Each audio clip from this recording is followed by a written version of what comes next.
Okay.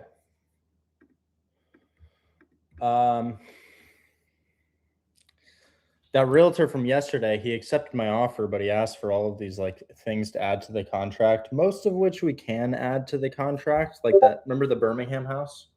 Remember I called the house in Birmingham yesterday. We have it for 5K down. It needs 11K in rehab. They're taking that. But he just has all of these stipulations that he wants added.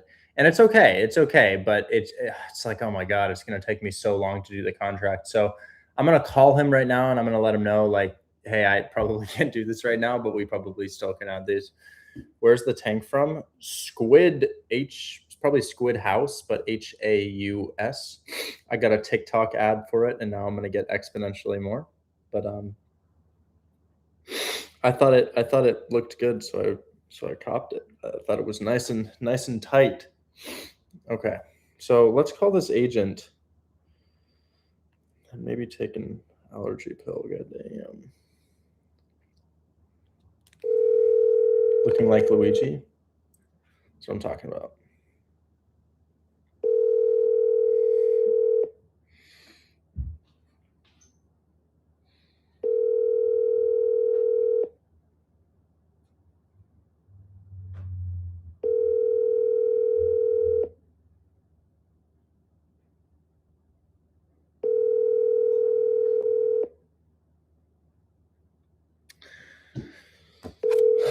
Please ditch the stash. I think about it sometimes. I don't know. I feel like it used to look better, but I've just become addicted. I've become addicted to pulling on it. I'm really working on not doing that. It's really hard. It's just this subconscious thing. Ever since I had it on my face, I was just like, this feels so weird. I just want to, but yeah, I'm tempted to start over sometimes, but I think it's kind of filling in since I've stopped well, I haven't stopped pulling on it, but I just tried to stop pulling on it too hard. I can't grow a beard. It doesn't work. I'm not there yet. Okay. We've got 3 drinks here today. Here's what we have. We have the disgusting protein powder. We have coffee and we have water.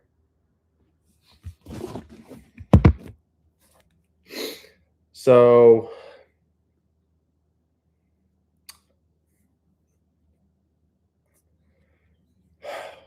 why is there a trumpet? I play the trumpet.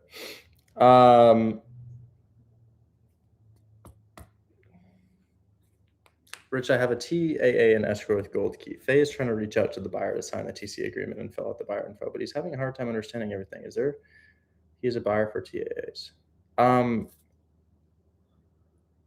Having a hard time filling out the form. I don't know what the form is. I'm not a TC man. That's for the TC to do. I don't even know how to answer his questions. Hey Rich, could I come up? I have a time sensitive deal and it's my first contract. Yes. Yeah, let's see it. How did you learn taking calls without getting nervous? I still get nervous to call people.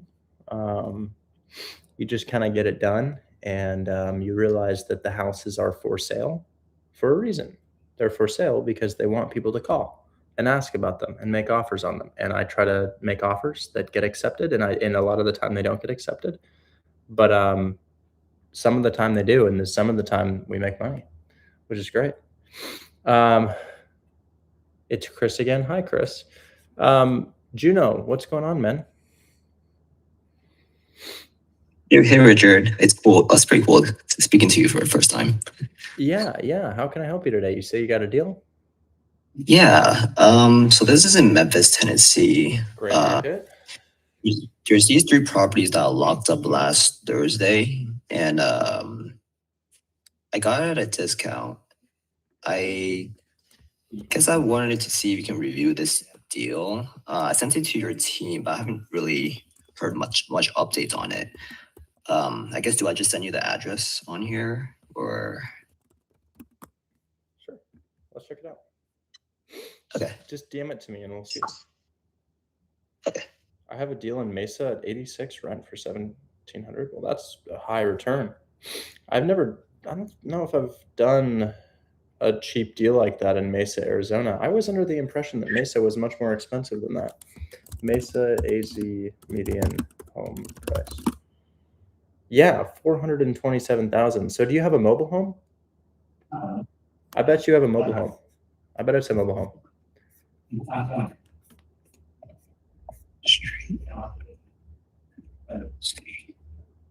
You sending that to me? Yeah, I'm sending it right now. To see. Okay, well, let's check it out. Okay. Here it is. Gotta get out of the sun. Oh, get me out of here.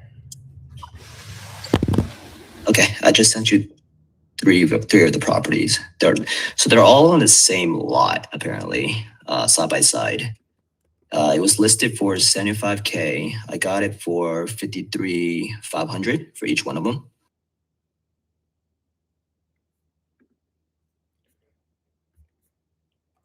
I feel scared about these properties.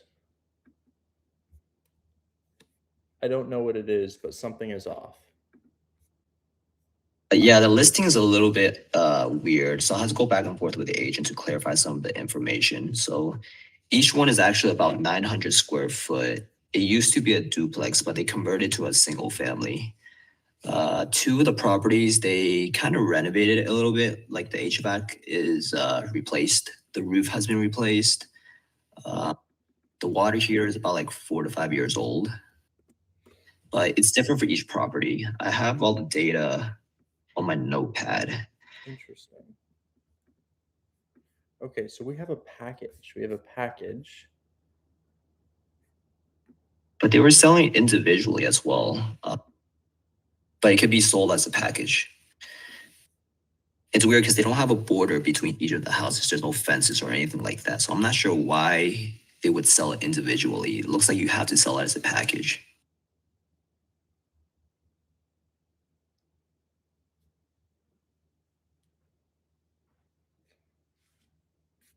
So it's not really something that I can put into words, but there are certain locations, even within cities, that have this rural feel to them. It's not that they're rural, it's just that there's nothing really around it. And then the houses may look a certain way. It might just be a certain price point associated with houses. But it's definitely concerning. It's definitely concerning. And I don't exactly know how to put it into words. It just doesn't look like the type of deal we typically see. I can definitely shoot my shot on these. But I would expect inspection issues. They just don't look like the houses that we typically see. And I don't know exactly what it is. They look like barracks. They look more like barracks than houses. But with that said, they look to be in good condition. I wonder what this is. I wonder what that is. Well, there's the other two properties. They have hardwood floors, and they definitely replaced some of the stuff on there as well.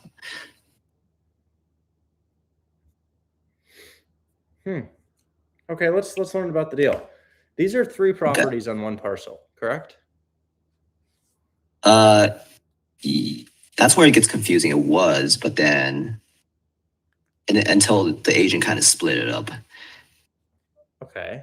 Now you mentioned that they have to be contracted as one. So are they not on one? Oh no, you could get it individually. I got the contract separately for each one of them. So you're saying that this is not one parcel.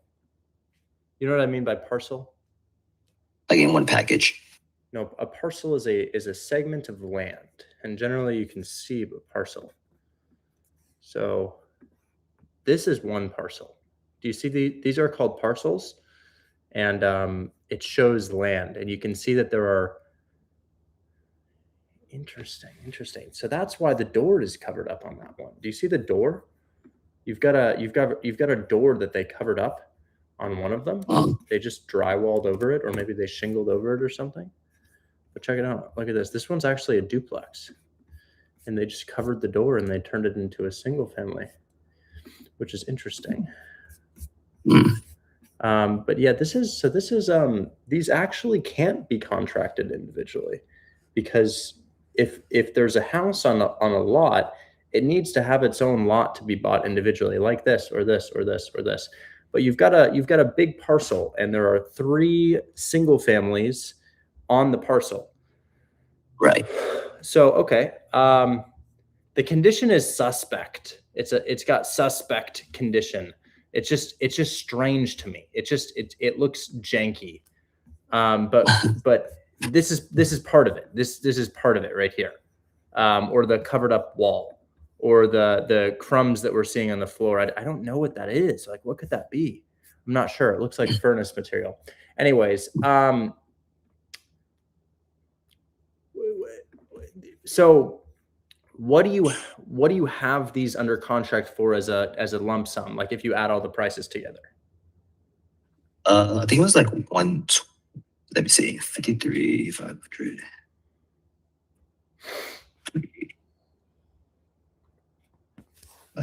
Times. So 160. Yeah, 160. 160. Okay, so it must have a pretty good cash on cash return. What do these rent out for? Like 700 a piece? So the yellow house right there, there was a tenant that their lease ended on February. They were paying 1,300 on that one, and that's a pretty high bar. But the agent was saying the range between 900 to 1,200. But if you make the house, if you make the house look a little bit nicer, probably get it for 1,200. Okay, so yeah, this is interesting. I guess we'll initiate this deal. I guess we'll send it to them. I really need to get So situated on Slack so that I stop sending them deals via text. So I need to get this thing on Slack here. Let me see if I can. so one caveat, it's I think I kind of messed up the EMD part, or maybe there was like a miscommunication. I put on the email then for the initial offer, EMD to be submitted post inspection. I guess she didn't really put that in a contract. She put that 5 days after the signed contract. And I went over it with her over the phone. She was fine post inspection for EMD to be submitted, but that kind of made the client a little bit antsy now, and she kept asking when's the inspection happening, and because there's no EMD submitted by the end of today, they're gonna put it back on the market, but they're still gonna honor the contract, but it's not gonna be on pending status anymore. How many days do you have to inspect? Until the 14th, so like by Sunday. So they're gonna breach your contract because they feel like it? It's because the contract, it didn't say EMD post inspection. The way they written it up, it was 5 days after I signed. I guess I glossed it over because I thought she put. Has the 5 days been passed already? Like, have we? Today's the last day, so. Oh, you're about to fall out of contract. Well, she said she will honor the contract. I gotta take this call really quick. One moment. We'll get back to this. Hello. Hey, Richard, it's Troy. I missed a call from you. Hey, how you doing? Yeah, I just wanted to say I'm on a live stream right now, and I'm going to be for the next 3 hours, probably 2 hours actually. Oh, wow. Okay. So I don't have a way to add all of those into my contract right now. But what I could do is I could link you with one of my TCs, and I can see if they can do it. I think they're just about off right now, but I'll put you in a group chat with them, and then if you could, I don't know. So what was your seller's response to? Because there's some things we can do. Most we can do, but some of them we can't do. Yeah, I mean, just some of the stuff. I think being precaution because he's never done this before, Sure, and sure. so it's just me, and I'll get him on the phone and educate him. And all the stuff you said was great. Number 9, I think you meant you don't own the property, so you can't put liens on it. Is that what you meant? No, we're gonna hold the title on the property. So we're not gonna. I mean, you wouldn't lien your own house, right? No, what he means by like go take a loan out on the property. Oh, well, yeah. I mean, sometimes if real estate investors will hold a deal for 5 or 10 years, it might appreciate. You might have good equity in it, And sometimes people, Yeah, that's a whole and that's a whole nother thing is that I mean over time you probably want to get this thing out of that and put it into a trust and get it out of his name anyhow and all that stuff. That's something way beyond. I didn't even talk. I mean, the stuff you were telling me, I don't even know how that works. well, Man. it's just possible. It's possible that my partner refinances the deal. He manages our properties, and I pass these deals off to him. But it's possible that later down the line he takes out a refinance to accomplish another investment. I don't know that that's the case, but I just don't want to close that avenue just in case. That's correct, right? Yeah. Well, main thing is that he wants his payment off his back, and I agree with you. Sometimes you miss a payment because maybe you missed it by 24 hours, or you can't say. You never know what happened. I mean, the world could end tomorrow. I mean, so. Or World War III could break out with all this stuff in the world. So you never know what could happen. So, but I see where he's coming from. He's trying to cover his butt on everything. Right. And I totally get that. I know this is kind of scary. And at the end of the day, I mean, it's important to note that the loan stays in his name. So there's benefits of this. He's not having to bring money to the table and he can sell it, but the loan stays in his name. And that's the downside that I do want him to be aware of. And that's usually why we have to make so many calls. Financially, it makes sense, but it comes off their credit score. They can get new loans. But the issue is, well, yeah, in the back of your head, if we get hit by a bus, they get the house back after 2 months of missed payments. But during those 2 months, that loan is still in their name. Right. And if he saw where the payment was missed, because it's due on the 1st, late on the 15th, if it's, maybe we could put in there that you have to make the payment by the 10th. And that way, if you missed it by the 12th, he can make the payment himself and y'all can pay him back. You follow me? So yeah, that makes sense. Just so it doesn't impact his credit. And I'm totally fine with that. That's correct. Well. Yeah. We can do something like that. I'll tell you what, I'm going to. So why don't you just take your time? We can go do your Zoom and we could do the paperwork tomorrow with you. I feel more comfortable with you doing it. Okay. My transaction coordinator, it's a TC company that does contract stuff for us. It would take me a while to make all of that language into the contract. So they're going to, if you wouldn't mind communicating the things that you need, I guess you should go back to your seller and say, hey, are you okay with him doing these things? The servicing company's okay. The insurance is okay. The missed payments is okay. All that's okay. But I think there was 2 things that we were in out of alignment with, and that was 3 months of payments in escrow, and then maybe he wanted a quarterly, like a quarterly update about. Yeah, it's not like we're a corporation from the stock exchange, So yeah, you have 23 properties. I mean, that's not. I'll tell him no to that. I responded to your message saying that's ridiculous. That's not going to happen. And 3 or 4 months of payments, that's not going to happen either because we resolved that with a too late payment thing. Exactly. It's just like I don't have time to keep up with y'all like that. But I'm just going to get it fully delegated and forget about it if I'm being honest. But right. Yeah, we still have to get it inspected. So I still have to confirm that $11K how much the rehab is going to be. But it sounds like we'll be able to go under contract and at least initiate this process and hopefully move to close. I'll put you in a chat with Clarissa. Clarissa is a transaction coordinator. And then I can send her the responses that I gave you to those if those are agreeable to the seller. Okay. Yeah, I've already sent those to him. I'm just waiting for him to reply. Great. Okay. I'll put you in a chat now. Thanks so much for your patience. Okay. Thanks, buddy. All right, bye.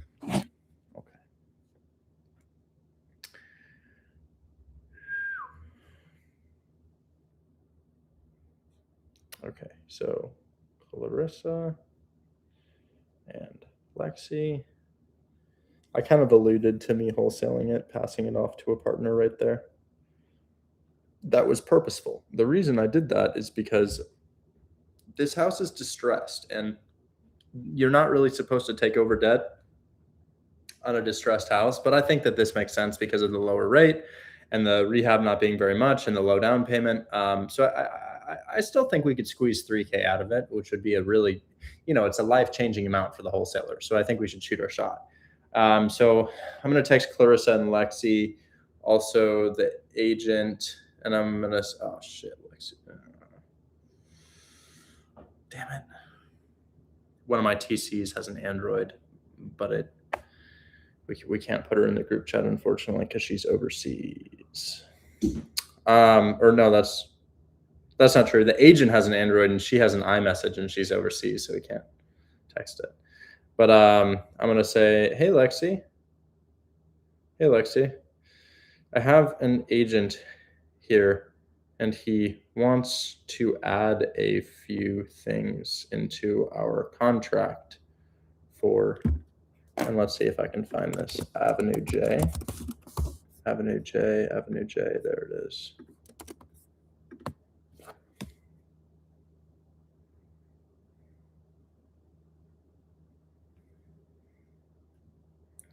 I'm wondering if you can send the agreement. Please say no if you're too busy. And then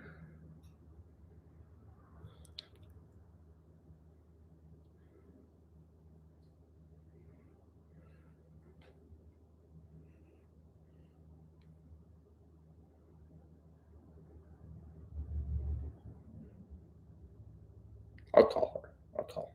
I don't think she's going to be able to get to it. That's something I need Clarissa for.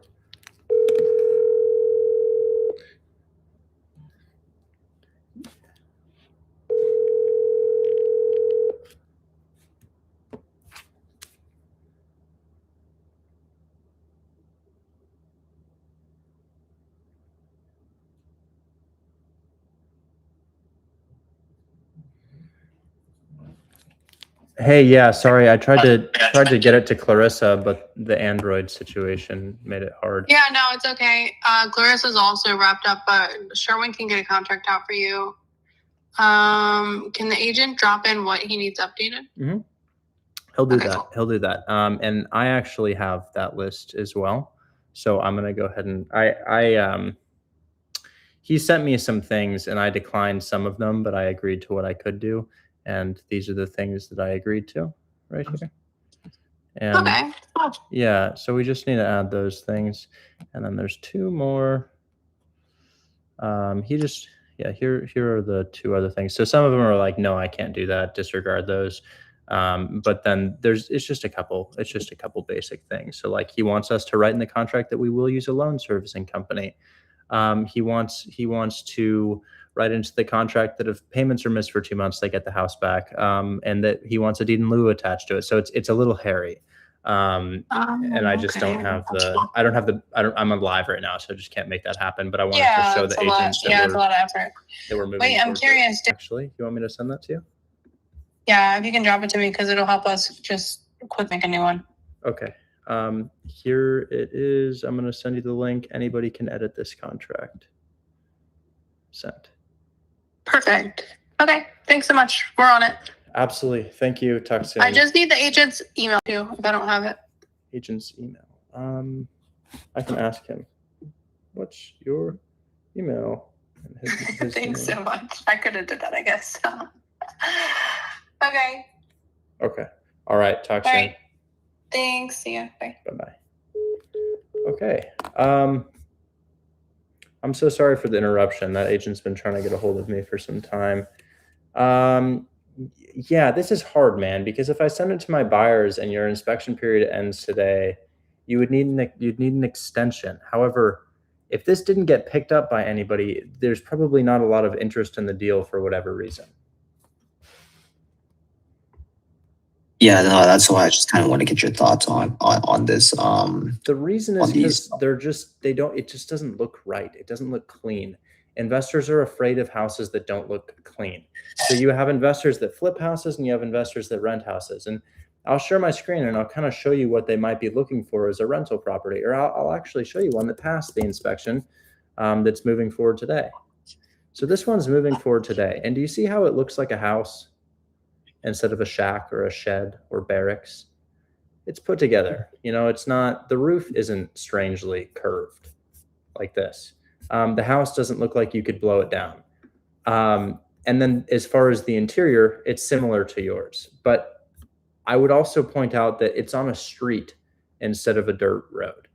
And people there's other houses around it. But when you, and this is hard for me to explain, but when you're an investor and you see 3 shacks next to each other and one of the doors is boarded up and the roof is warped and the walls are thin and all around it are really, really overgrown shrubs and bushes, the thought is there's stuff wrong with this property for sure. And then this is also not really a property that's super desirable for tenants, perhaps because of the surrounding location and not being super close to the city center, and just kind of the way that it looks. So you really want to make sure that your houses are on like streets that look like, if you're not in real estate, it's hard to explain, but you just want your houses to look like houses, not shacks. And cash deals specifically, are very, very finicky on inspection. The lender won't lend on a cash deal, or I should say a deal with a loan, a deal that somebody is paying the lump sum for, when there's issues with the house. So for example, I'm flipping a house right now. I just flipped the house, but my lender or the buyer's lender says, you need to fix this and this and this and this before we lend on the house. And when the house looks like what we're looking at here, it makes it pretty hard. So chances are that the aesthetic of the deal is why they did not pick up the property. It's a combination of the street and where it is, this being your neighbor's house. It just is, it's not exactly what a buyer would be looking for. If I were to show you something that a buyer would be looking for, I could find it pretty quickly. As to whether or not they would say yes to my offer, that's another question. So I would filter for a multifamily, and then I would look for something like, let's see what we can find. They like cheap price points, and they like them to be exorbitantly clean. So what is this? Location, location, location. It's listed for $345,000. They decided to tell us all of these fun things, except for how many units there are. I'm not sure how many units there are. Is it a duplex? Is it a triplex? Is it a quadplex? Oh, there you go. I can hear you now. I'm not really sure. But they want a really clean looking house if it's going to be a rental property. And they want it to be in an area that looks like there's other rental properties around there, so that you'd have no problem finding a tenant. This one right here could be great. I see you've got new windows. The brick looks like it's put together. The interior looks like it's been nicely renovated. Nothing stands out to me about the renovation that they've done. Perhaps an over renovation. Looks like they went over the top on this rehab, more so than they would have needed to. But yeah, I would say aim for clean, put together houses, unless you're doing fix and flips, whereas a fix and flip can look really rough. It can look really gross, but you still want it to be in a street that looks like it has potential. For example, the fix and flip that I'm looking to pick up right now, I made an offer on this thing yesterday. It's going to be this guy right here. It looks disgusting. The house is bad, right? But what I like about it is the bones of the property look like it still exists such that it could become something. And then when I look at the street view and where the house is, it doesn't look like it's where people use illicit substances. It looks like a neighborhood, right? Does that make sense? It's vague and it's hard for me to put into words, but you want your properties to look like there is potential, rather than the way that these houses are looking. Yeah. Originally, I was trying to get them for Section 8 rentals, I guess, but I thought it could be a fix and flip, since half of it was already replaced by the seller. Like the HVAC. Really an ARV in areas like this. An ARV is like, if you were to look this property up on Zillow and you look at the surrounding properties, you'd see that they're listed for like 30 to 40K, largely because this is your neighbor's house, right? Your neighbor's house is like a 400 square foot box that's falling apart. So you just want to make sure that these are in neighborhoods rather than fields. You know what I mean? Yeah, I guess. Yeah, I think I did a quick ARV. I think like 1.5 to 2 miles away, there was a few comps for like 120. You can't comp 1.5 miles away. Yeah. Okay. So your comp range, a reasonable comp range would be like here to here to here to here. So you can't cross any of these roads. You can't cross major roads. And it would probably just be this little corner right here. Approximately 0.25 miles in either direction is best. Okay, so even if I got it at a good discount, it doesn't really matter because the location kind of sucks. So I guess I have to let this go then, right?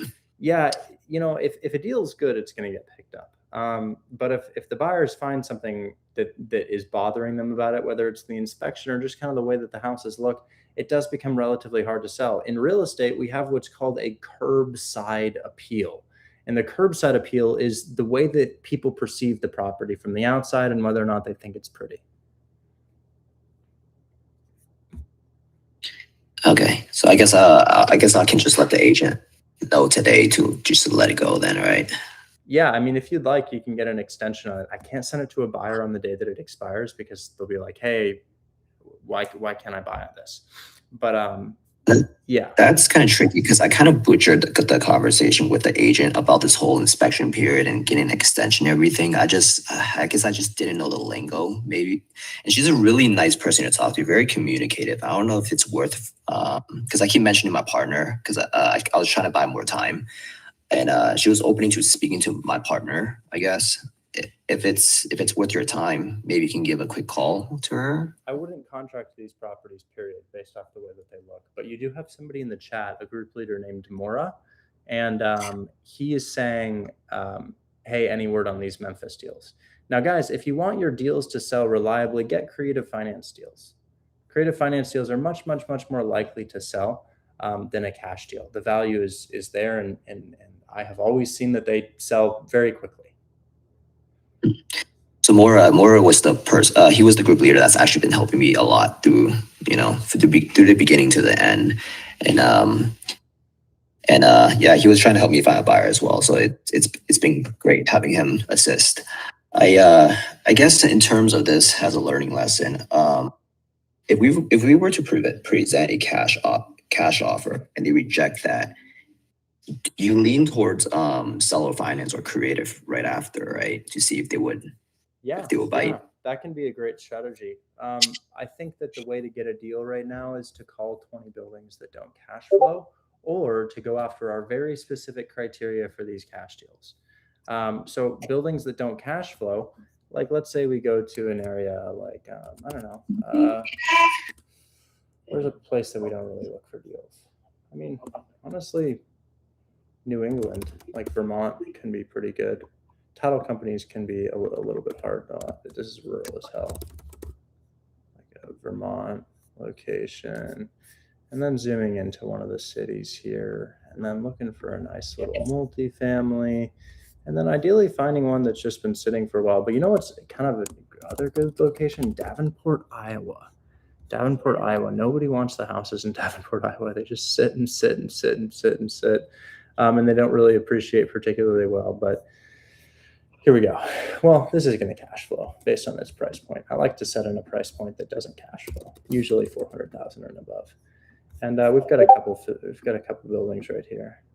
You probably got to call 20 of these. This one's for sale by owner, but this probably does cash flow based on its price point and the number of beds I'm seeing. This could be as much as a 6 to 10 unit property, and each one rents for probably $600 to $700 per month. So this thing probably does cash flow. You're thinking about the difference in mortgage payment versus what it might bring in. And I aim to find ones that just fundamentally don't work. Let's try Grand Rapids, Michigan. Okay, now we're looking in Grand Rapids, Michigan. And this is it's a relatively historic house, and it's fully renovated. So I wouldn't see somebody like that taking creative finance. I'm looking for the really average facility, like this. Yeah. So this is a box. Actually, it's kind of cute. It's got that. It's kind of it's not historic, but this could be made pretty cool. But it is pretty shitty, isn't it? I don't know why. I kind of like it. This kitchen just looks kind of cool, but it also is pretty shitty. So this is good. This guy has low expectations because the thing is not renovated. It's been here for 15 days, and it probably doesn't cash flow.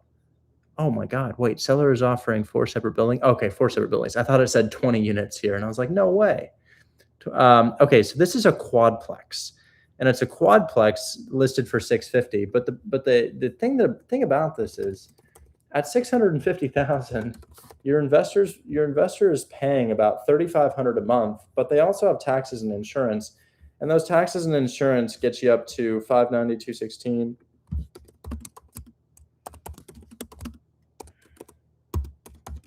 So you pay about $4,200 a month, and if you divide that by 4, your units would have to be renting out for more than $1,000 per month.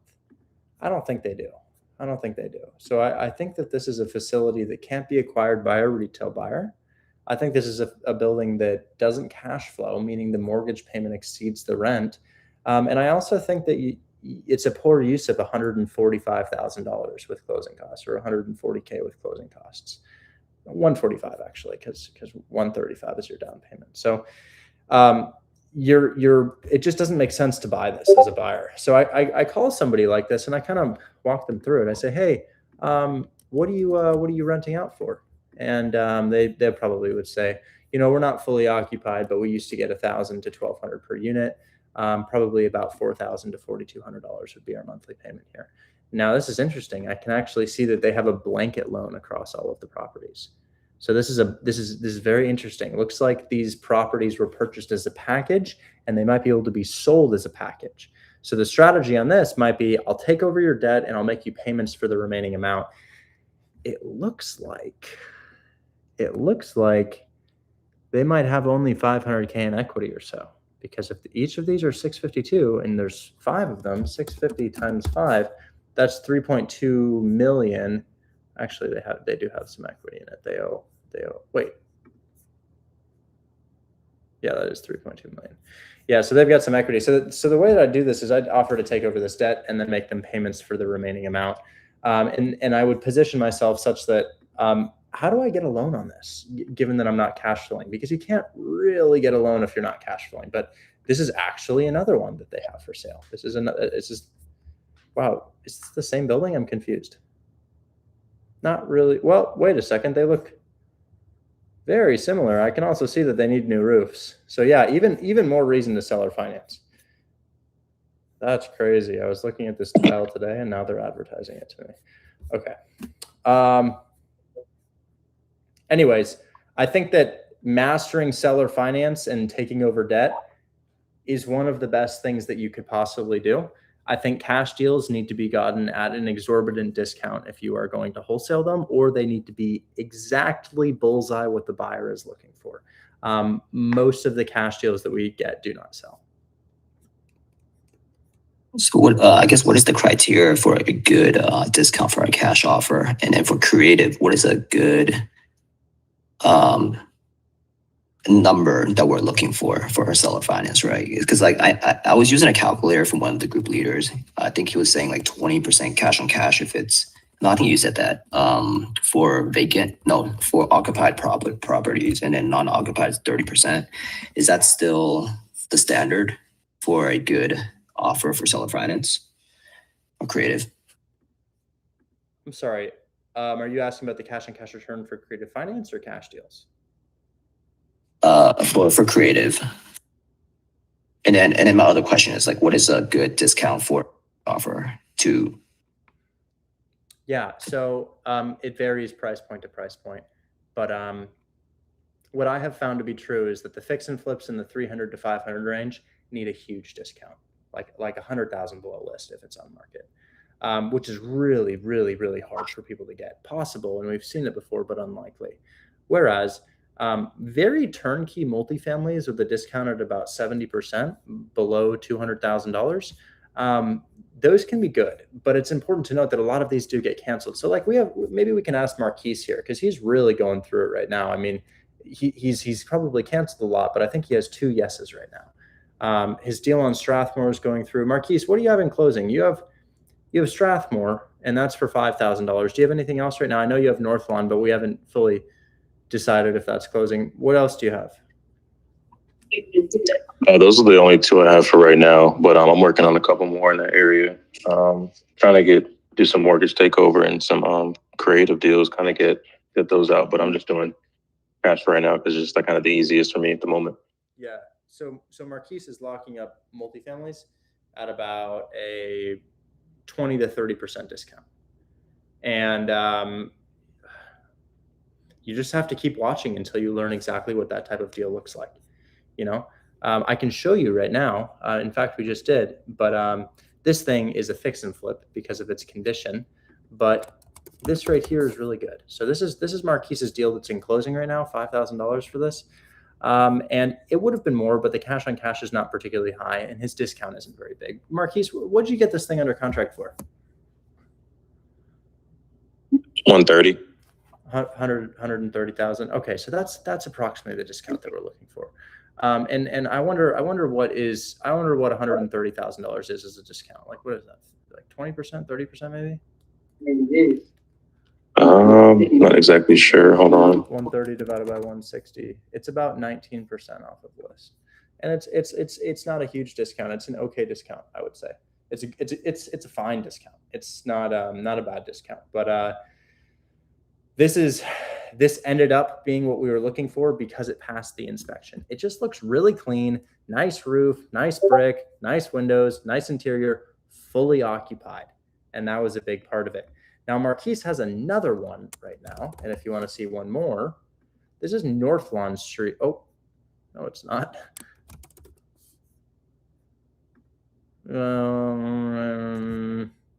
North Lawn's under contract, right, Marquise?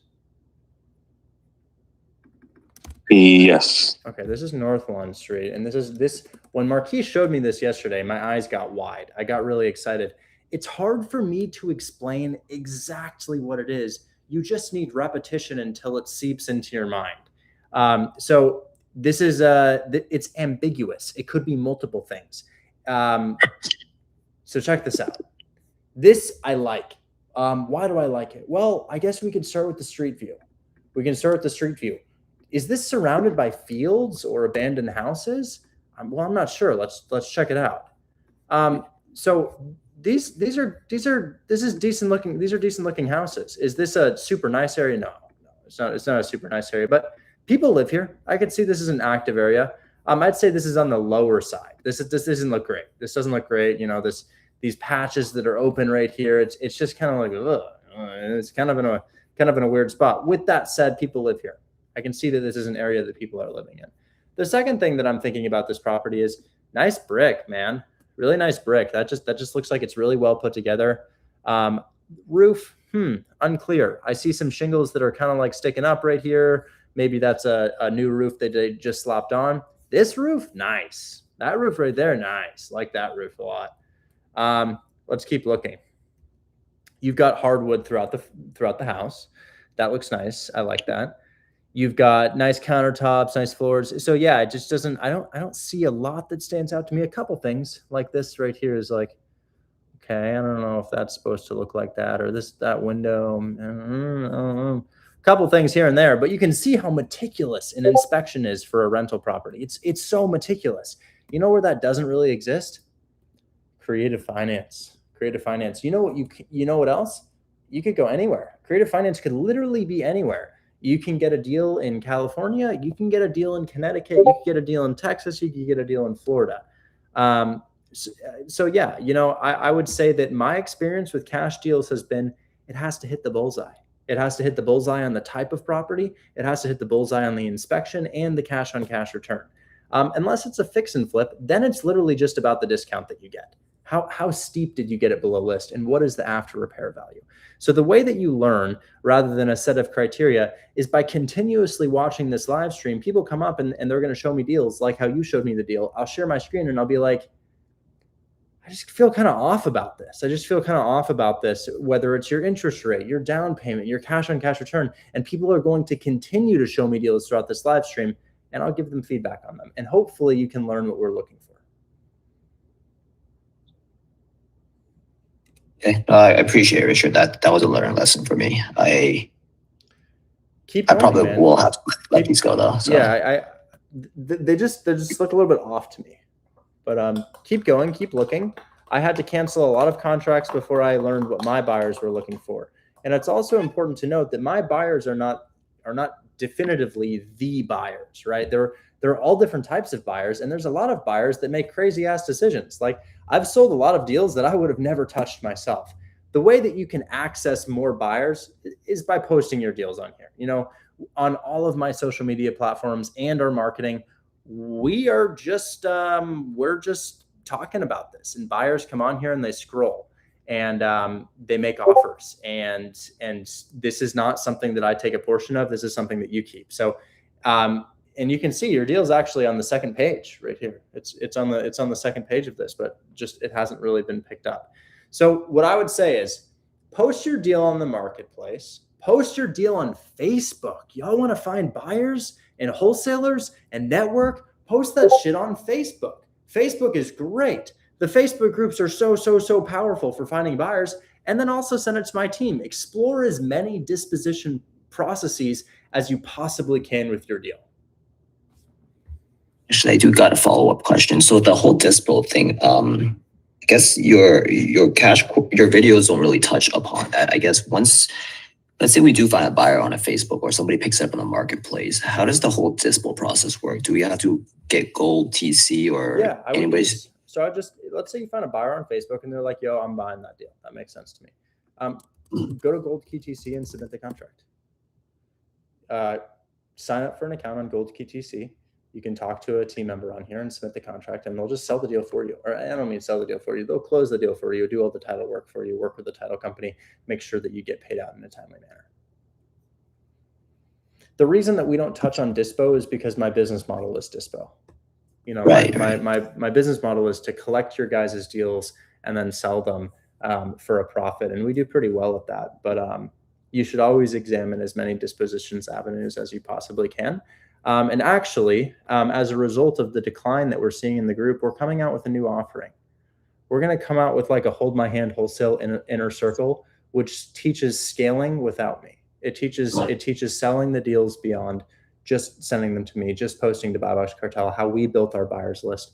And then it also teaches scaling, and it's going to be with a small group of people, and we're going to meet with Chris and myself. And we are going to answer the questions in a way that does not benefit ourselves, but more so just benefits you guys. Because it's important to note that every time you ask me a question, I'm directing you guys to send the deal to my team so that we can get a chance to sell.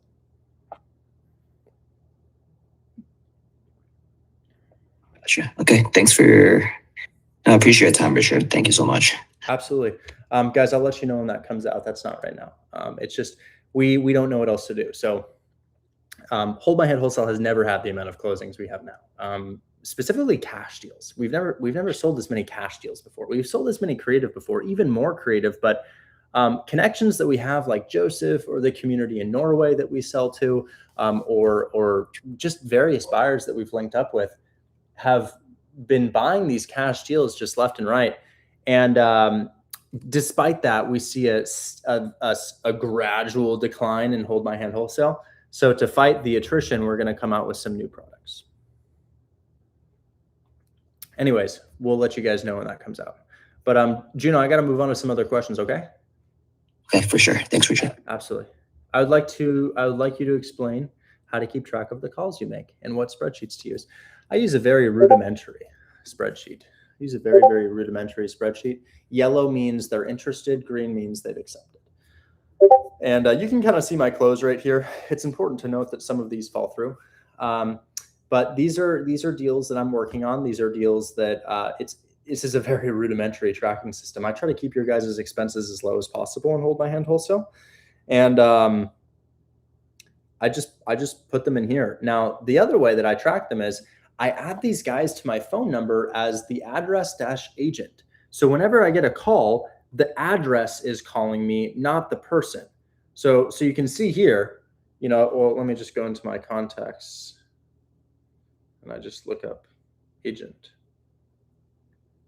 Oh, okay. Well, I don't. Well, you can see a couple of them here. Check this out. Just says agent, and then it just says the address. And when they call, I pick up with the address and I say, oh, hey, you're calling about, and then I also put that back into my spreadsheet, and that's how I do it. My calls result in maybe like 3 to 5 deals a month. If I'm keeping this super realistic, maybe only one of those is a cash deal, but I'll break down what I have in closing right now. So this is a mortgage takeover, $7,000. Oh, a buyer is calling me. I'll show the rest of them momentarily. Hello. A movie script. Hey, quick update for you.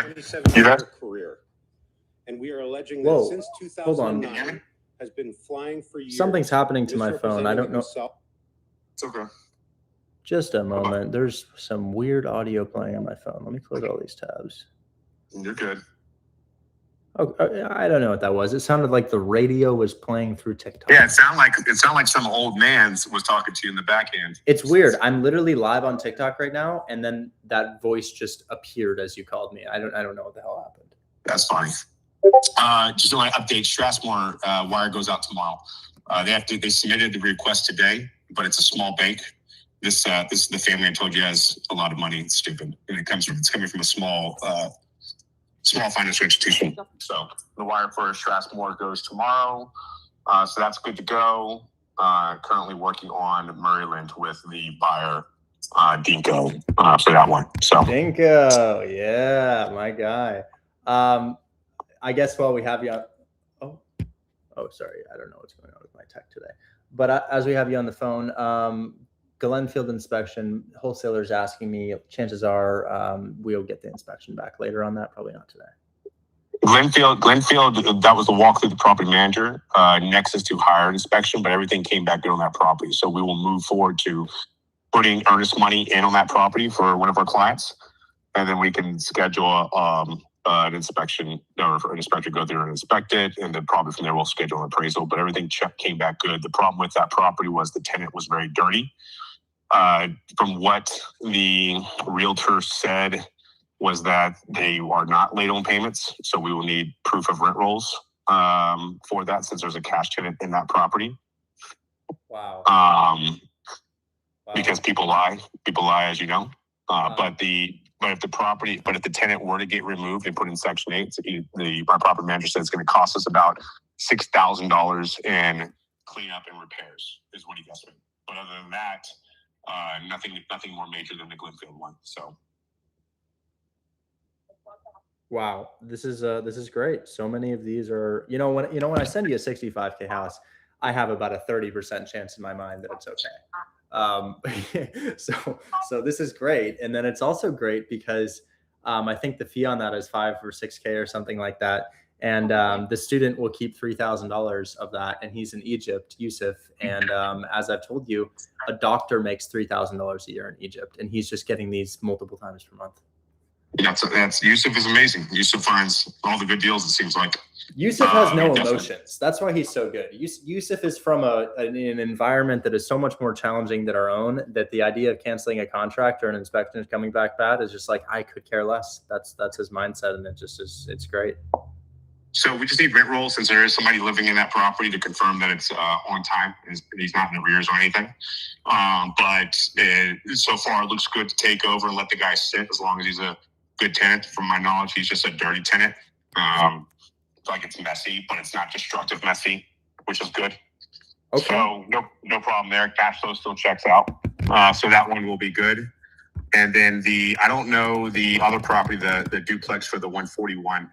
I'm pretty sure that was walked by. I haven't talked with my PM yet. Right. Well, now it's supposed to be walked at 3 p.m., which I'll work past that. So once he gets back to me, I'll know the details on that. Great.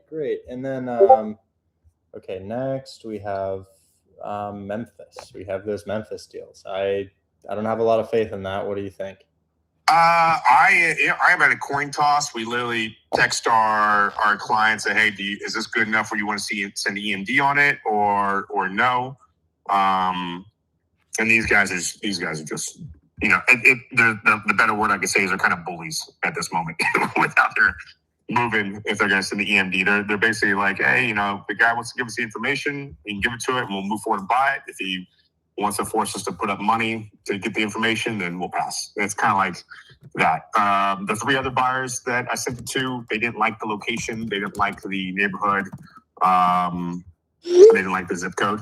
And that was just from their thoughts. But this one out of New York, they don't really care about locations like that. They more so care about the cash flow, and they want to buy it right. And they like the numbers from what was shown on the pro forma. So right now they're just doing their due diligence, and we're waiting to get an answer back from there. So that contract is going to have to be restarted, obviously, because there was no extension.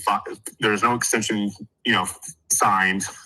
It's all verbal at the moment, but they're going to obviously have to start a new contract. That's my thoughts on the Memphis one. Okay. All right. Yeah, it is what it is. Is what it is. Yeah. Very good, very, So- very good cash flow there. But it can still come through. It's still, like I said, it's not a no. That's the good news. It's definitely not a no. It's just a painful maybe. Yeah. Good inspection. Good cash flow on that. But it is a high ticket entry. So I get that. Let's see. We had maybe one or two more things to discuss. Then I will not bug you anymore. I made a list yesterday. Okay, cool. So Strathmore, good. Glenfield, waiting. Memphis 5-pack, waiting. Akron, SFR, and Triplex. I don't know. Seems. I guess I got to call Quaid about that. That's a Quaid thing. Yeah, Cleveland 5 unit. We sent you the agent's phone number. They want us to inspect the property. Did you get a chance to call and schedule inspection on that? I remember it was something that you. That's a Quaid thing because the person's getting that is Charlie. Okay, I'll call Quaid about that. And then we'll wait on the 141 one. Overall, everything else is good. Yeah, and then I'm just waiting for you to tell me that. I mean, Chris is already back at the property fixing the necessary fixes at Merland, but he would love a list of things that. Well, we already have a list, but I think if you look at the inspection report, I mean, as I was going through it, it says almost everything in there says fair or satisfactory. I'll tell you the two things that we're dealing with right now with Dinko is he wasn't a fan of the inspection report, and then he looked up that the property was bought for $70K a month ago, 2 months ago, and it's like the guy wants me to pay him top dollar or premium dollar for what this inspection report is showing. It was just it was a funny back and forth. But if he backs out, I'll have other buyers lined up later tomorrow, so I'm not worried about that. Okay. It seems like they don't really get how real estate works. No, it's not the case. Like I said, let me talk to that guy. I'm out here on the bike trails right now with the fam, but I'll have another buyer tomorrow if he ends up being more of a pain than a buyer. So okay, I'll keep you posted there on that. Yeah, it's a flip, but so that he understands, I'm in it for $112,000. I'm not making a crazy amount on a fix and flip, and it shouldn't matter if you're making it or not. I'm on your side on that. I'm not seeing it that way the way you see it. But other than that, like I said, I got to talk with Quaid, and I got to talk with the buyer. Okay. And see what he likes, and then we got to go from there. Okay. All right. Sweet. Awesome, man. Enjoy your day. Talk to you soon. Bye-bye. Bye. Yeah. So that's frustrating. They just don't get how real estate works. I'd love to look at some comps for this. But if we go to Detroit, oh, that's not Detroit, is it? Detroit, Michigan. And then we zoom into Merland, which is approximately over here, right? Where's Merland? That's Merland right here. This is kind of what these houses are listed for. I mean, this is distressed at 160. $160,000 distressed duplex, 6'2", just like me, listed for 160. We're priced at 152, but I guess we should look at sales, not for sales, right? So we'll go to here, and here, and here, and here. And then we click apply, and then we look at multifamily, and then we just price these high to low. We kind of see what they're selling for here. But when I think top dollar, I think, well, that's not exactly top dollar at 152. I mean, maybe we should put in a square footage filter because we do have 2,000 square feet. So we'll go ahead and put in a square footage filter of 2,250. Okay.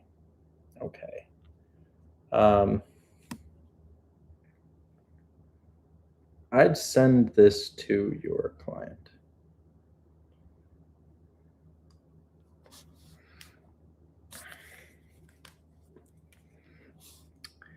Merland is here. That's my purchase for Merland. Now, what I've done is I've put in a filter for houses with 2,200 square feet and below as multifamilies, and you can see here that 152 is not um, it's not quite top dollar. You have the distressed ones selling for, like, look at this thing. I think it's trashed for 132. But yeah, this is a duplex for 185. This is a duplex for 180. This is one for 170. This is one for 160. So I would say 152 is more of an investor price on this. My agent was telling me that I should list this for 170, 180.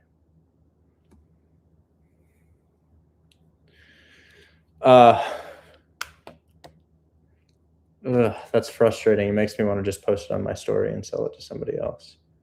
But the other part that's frustrating about it is, I don't want to buy this thing off him because he bought it for 78K a month ago, and I don't like that. I'm sorry. Do you mean to say that I didn't put $30,000 of rehab into it? Because that's just sort of how a fix and flip works. I mean, we put $30,000 of rehab into something, and you're like, well, I should be paying the exact cost of the rehab. No. You just don't understand how real estate works. That's the nature of a fix and flip. You see, if I had bought the house for 152, I wouldn't make any money because its ARV is 152. So you buy it and then you do value add, and then it's worth more, and it's supported by the comps around it. So that guy, as far as I'm concerned, you're not a buyer. You just have ideas. Anyways, I think I should just put it on my story. I mean, we are under contract, and I guess I can't void that contract, but I kind of want to just put it on my story because the value is pretty clear. It not only are you not paying top dollar for it, but the rehab was put into the house, and the price that I bought it for is of no concern given that the rehab was put into the property. But I paid 80 or 77.5, really closer to 83 with closing costs and such. So call it 83, and I'm selling it for 150, but my rehab was 30, a little bit more than 30 even. So it's like the margin isn't crazy. It's not a crazy thing. Anyways, as you can see, buyers are incredibly difficult. Unless you're me, I just pull the trigger. I just jump on the deal. Marquise, you're all situated, right? I had a question about Strathmore. Were you able to send over the? I don't think he sent it to me. I think I asked.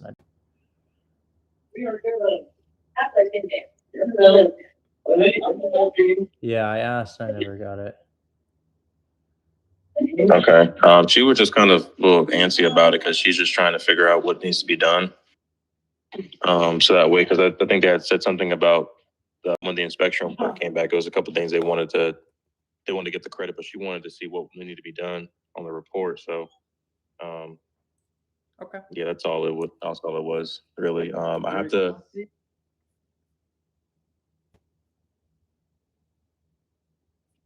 You cut out. I just asked a second time for that. I'm not sure if I'll get it though. I'm gonna call the other guy about those other two that we have here, the Cleveland 5 unit and the Akron deals, and see if I can make anything happen there. But I asked him again. I'll send it to you if he decides to do that. All right, I'll just, I don't know what to tell the agent because she's just kind of like bugging me about it. But does she know we're wholesaling it? No, I don't think she does. No. Yeah, I'm kind of at the mercy of them. I'll ask Quaid while I'm on the phone with him now, see if he can get it over to me. Okay. All right. Let me know. All right. Talk soon. Yeah. One last thing. I'm sorry. I just have to get that. So, and then I was gonna send her an addendum because Almira told me that the contract expired on June 5th. So, I just got to get an extension on that addendum added and have her sign it. But other than that, that's all it was. Just the inspection report is what we need. I'll ask. Looks like Discord just cut out. Hey, Richard. Hey, man. Wondering if you have an inspection report for Strathmore. Agent is asking for that. Yeah, I texted over to you a little bit earlier today. Oh, you did? Oh, perfect. Yeah, it is in the chat with Joseph. Let me pull that up. I'm sure I can find it. Inspection Strathmore. instruction. I found it. No need. Yep, I'll right there. send that to the wholesaler to send to the agent. And then we just have the Akron deals to discuss. And then we have the 5-unit in Cleveland. The 5-unit in Cleveland is already tied up with the client, Charlie. Good to go, moving on that. I had the property manager swing by yesterday, checked it out. I then got the rent roll from Shell today, looking at that, and then working on lining up an inspection for next week. Or let's say today's Wednesday, either this week or next week. Would you like me to resend the agent's contact information? Her name is Midge. Yes, please. Okay. This will come in the group chat now. Midge, agent for Harvey 5-unit. Here she is, and she's ready for a call. Perfect. To set up the inspection, or I'm kind of unclear as to where that's standing now. Gotcha. But maybe the wholesaler knows. He's with me. Devin, is that Okay. is that to set up inspection? I know he had issues with the appraisal and inspection and timing on that. Yeah, so it depends on how they want to do inspection. So if you're just going to go walk, they said that you can walk the basement and then the vacant unit at any time. And then if you want to get into the other 4 occupied, they're in better condition than the one vacant, but we just have to schedule that. And she was trying to do it at the same time as appraisal, just because we had the inspection report. So it just depends on how buyer wants to move forward. They were saying something about if they did like a credit or something for the appraisal, just in case it doesn't go through or something. But so just whatever we got to do to get it done, I think they're okay doing, because she's just trying to get it to close. Okay, a couple of things. The inspection report looks like it was done before the tenants were moved in, correct? I don't believe, maybe on a couple of the units, but I can double check and verify. Yeah, I'm probably gonna have it inspected again, just because there is tenants in there now. So I just want to make sure nothing's changed between December and then today. And then the buyer's gonna be purchasing it cash as well. Wow. Okay, I will let her know. That's rare. Cash buyer. Yeah, no, this guy that's gonna be buying in Cleveland, he's got some money to put up to buy some units. So if you have anything in Cleveland that needs like a cash buyer or anything like that, this is gonna be the guy that's gonna buy it. What about Akron? Do they have single families? Because she's going to send me a triplex and another duplex, and then she has like another couple single families that she'll give me priority on. That was sent to me earlier, the one that you might be referring to. I'm trying to pull up the address real quick. I was sent one earlier today, and it was, where'd it go? It was in a really rough area where our property managers won't even go. Oh no, it got deleted from there. Was it the 822 Eddy Road? I'm not sure. I haven't gotten that address from her yet. Okay. He may not be aware of that sort of stuff. There's just so many other deals Okay. being sent. No worries. Now was a for that triplex. cash buyer, we have one of the highest return triplexes in Akron I've ever seen. 160, and it's at $2,900 occupied. You had some feedback on that, but is that something that you think that they'd look at? Was that the 269 one you're referring to? Yeah, Wheeler. Gotcha. Because that's Let's good, see. man. That's really good on ROI. You're right. I think that was the cat one. I'm trying to remember. Let me refresh The my. cat one was the single family. The cat one was the That single. was the single. Yeah, Okay. this is the Gotcha. triplex. So I This get was it. one The with the single guy family is a passed out little on the floor. funky, especially with the Yeah. students, but the triplex is solid. Gotcha. Let me send that over to him and run that by him real quick. I hadn't run it by him at all. I ran it by a few other people. Let me run it by him real quick. Let me go look back at the rent roll that was sent over. He's usually pretty quick to decide, as long as I just give my blessing on it. Yeah. Let me know about that one. Okay. Do you know why it's such a good deal? Like, if the seller's just distressed and trying to just get it pushed, This is or off market. They're unaware of the value. oh, Yeah. gotcha. So we already Okay. sold one of his ones to another buyer. It's on a similar street right next to it. That one was, they loved that one. So the seller knows that we're wholesaling it, and we already completed one with him, but he's got more, and this is the next one. Okay. Let me rerun this again, and then just to confirm, this one did not get pushed on the buyer and it still is available, or This is available. This is available. Okay, we're gotcha. running out of time on it. We're probably going to need to get an extension, but the seller's pretty cool, so maybe we can do that. Okay. Yeah, let me review this again real quick. Let me give my guy a call and I can give you confirmation on that. Excellent. Thank you. Well, you're very welcome. Talk soon. Bye-bye. All right, see you guys. Rich, I sent you the lockbox code, so he has that in your DMs.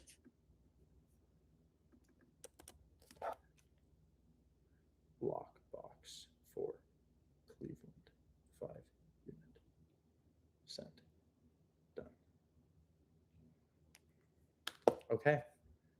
Situated? Appreciate you, rockstar. Okay. Mike, I'm pushing, man. I'm pushing. I really want it to be picked up. Throw that thing in Facebook. Throw it all over Facebook, man. Put it in the Facebook groups. That's no problem, brother. That's amazing. Shell does have, I think, one of your VIP buyers interested in the triplex. So as soon as we get that extension signed, we'll schedule a walk for them. And I think she had someone on for the single family as well, just that he's not vetted. So yeah, I mean, at this point, whoever acts quicker is who we're gonna roll with. Absolutely. I don't wait for buyers. Good. Thanks, brother. Glad Appreciate you. Is locked in. Talk soon, man. Bye. Guys, I'm quiet and locked in right now because a lot of people have sent me their deals and I don't want to let them down. I'm also aggravated about my fix and flip and the comment about me buying it for 77. I mean, of course I bought it for 77. That's how a fix and flip works, man. I bought it shit. I made it nice for you. Anyways, but Marquise, did we interrupt you when you were asking a question about Strathmore, or did we answer that?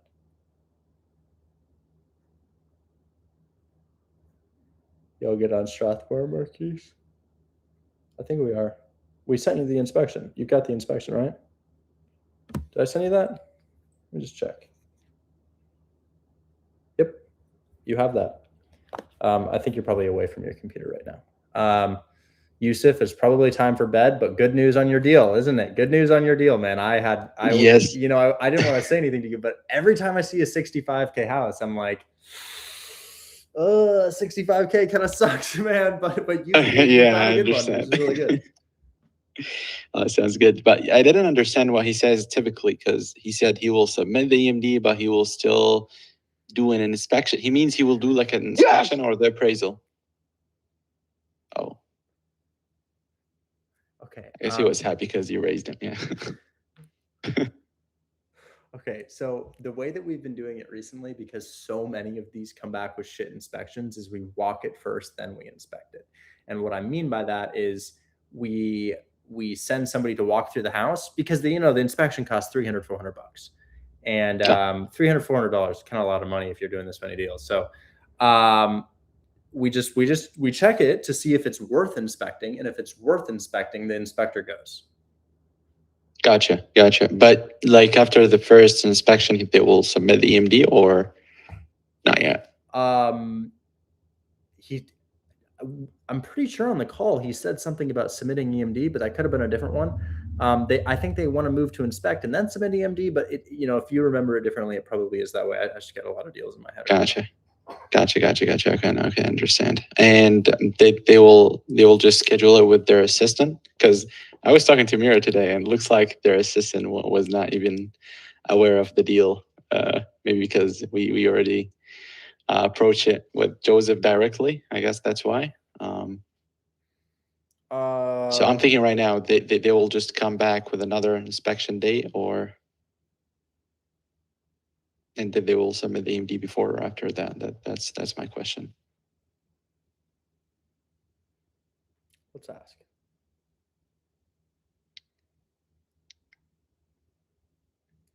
Walkthrough came back nice on Glenfield. Glenfield, yeah. Came back nice on Glenfield. When would you like to inspect / submit EMD? I'll let you know. Okay, sounds good. And for Apple line, I do believe you got wired. I was talking to Faye today, the TC. I don't know. She was saying Grandin Tiller got wired. So I don't know. Does she means you or like? Probably my company account got it. Let me check. Yeah, I got you. I'll check right now.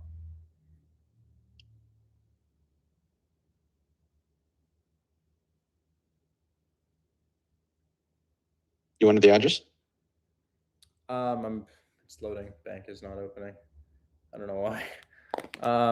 What did the dragon plant cost? Is that what this is? I don't actually know the name of this thing.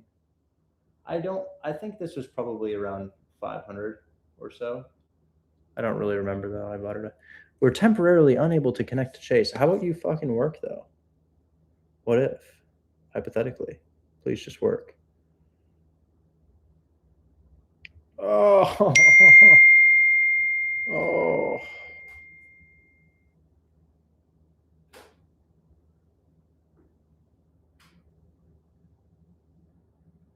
Okay, so in the buy box,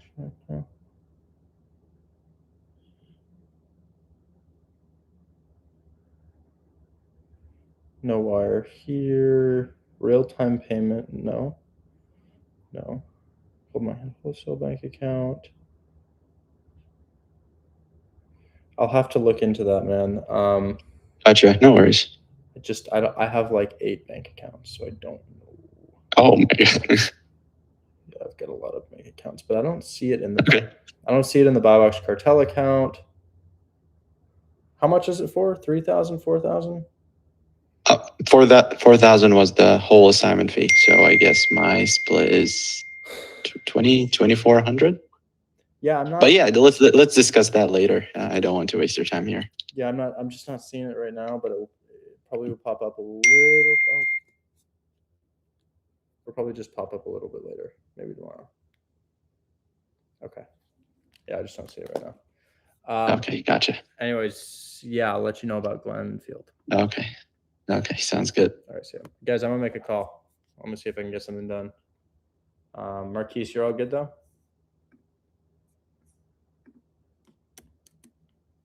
I think I'm all good. I think I don't know. Question real quick. Amir had had called me today and said that that the what's it called? The PSA expire on June 5th. Yeah. And she said that I need like an addendum to get it extended so that way we can go ahead and just, I guess, be in legal contractual compliance. I sent it over to the agent.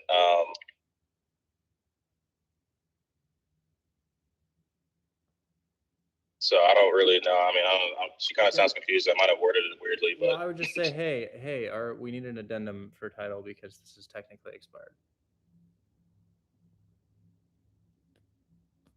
Okay, thanks. Yes, sir.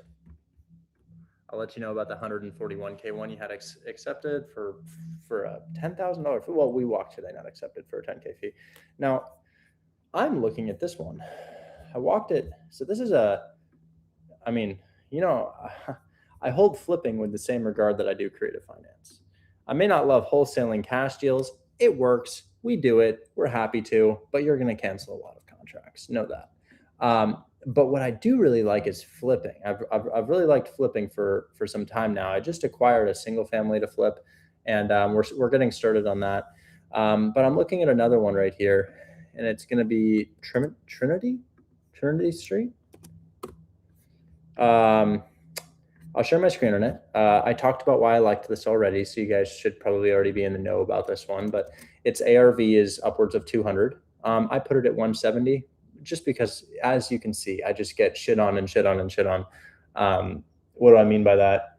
Well, I always build in for bullshit. And what I mean by that is, I saw that you bought it for 78K a month ago. Yeah, that's a problem. So I always build in for bullshit. And I look at a 200K ARV and I'm like, let's call it 170 just to be safe because you never know. So I'm running my ARV based on 170K. I'm running my price for ARV at 170K. I think it could probably sell for more. Maybe it'll go into a bidding war because of where I price it. But Yeah, I am. I offered 55 on this. It's listed at 80. It's a pretty good discount, actually. That's a nice discount. What is the percentage?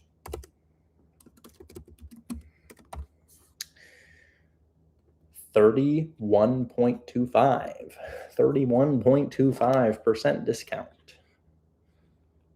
What's a good book recommendation for self-help? Self-help? Breathe. The book is simply called Breathe. And I've got another one. Where is she? I don't know where it went, but it's called Don't Believe Everything You Think. Breathe and don't believe everything you think. There it is.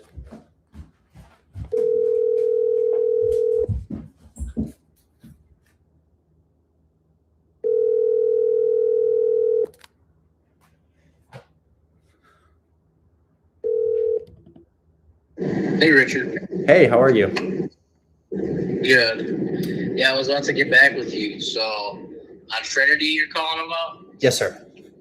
And dog doors.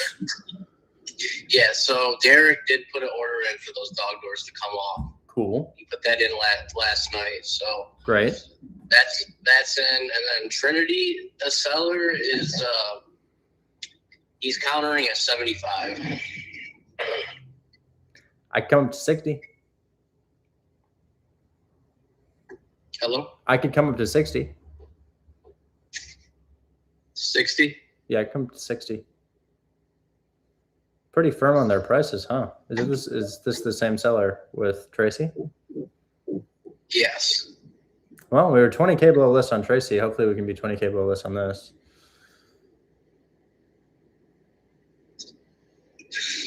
Okay. I mean, I don't think it's gonna do it, but I'll see what I can do. It's just the way that the sellers work is, no, I'd never do that number. Okay. Hi, I'm calling a month later. Well, maybe. And then we wait another 2 weeks and they're like, yeah, okay. He just needs time. Yeah, I hope you're right.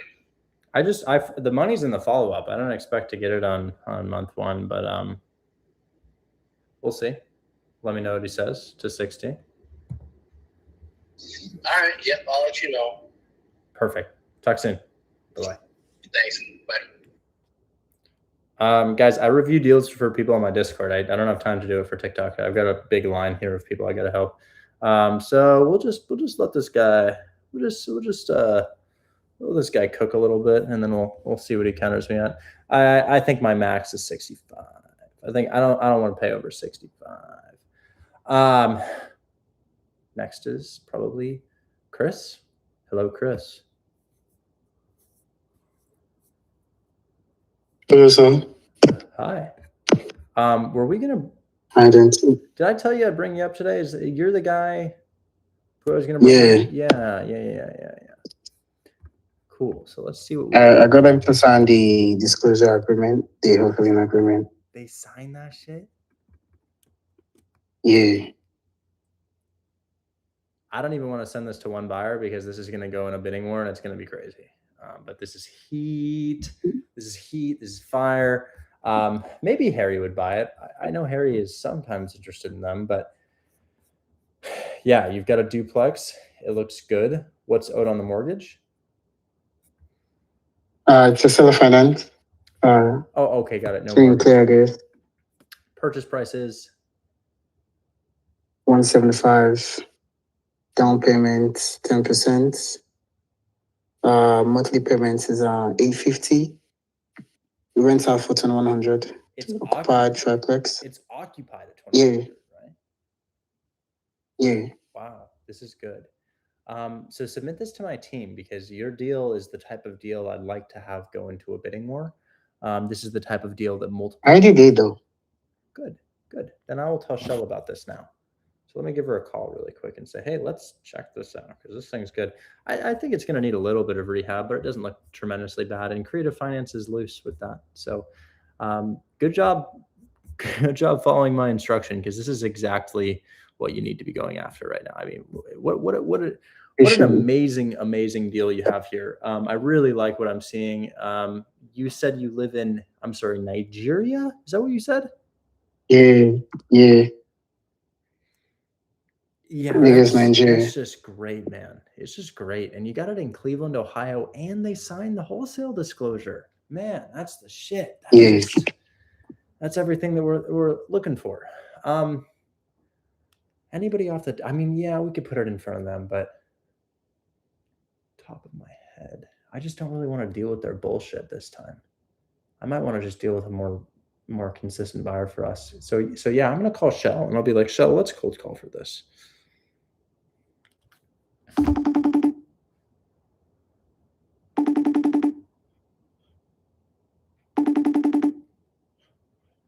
She's off right now. We'll see if she picks up. Sometimes she works late. Maybe not.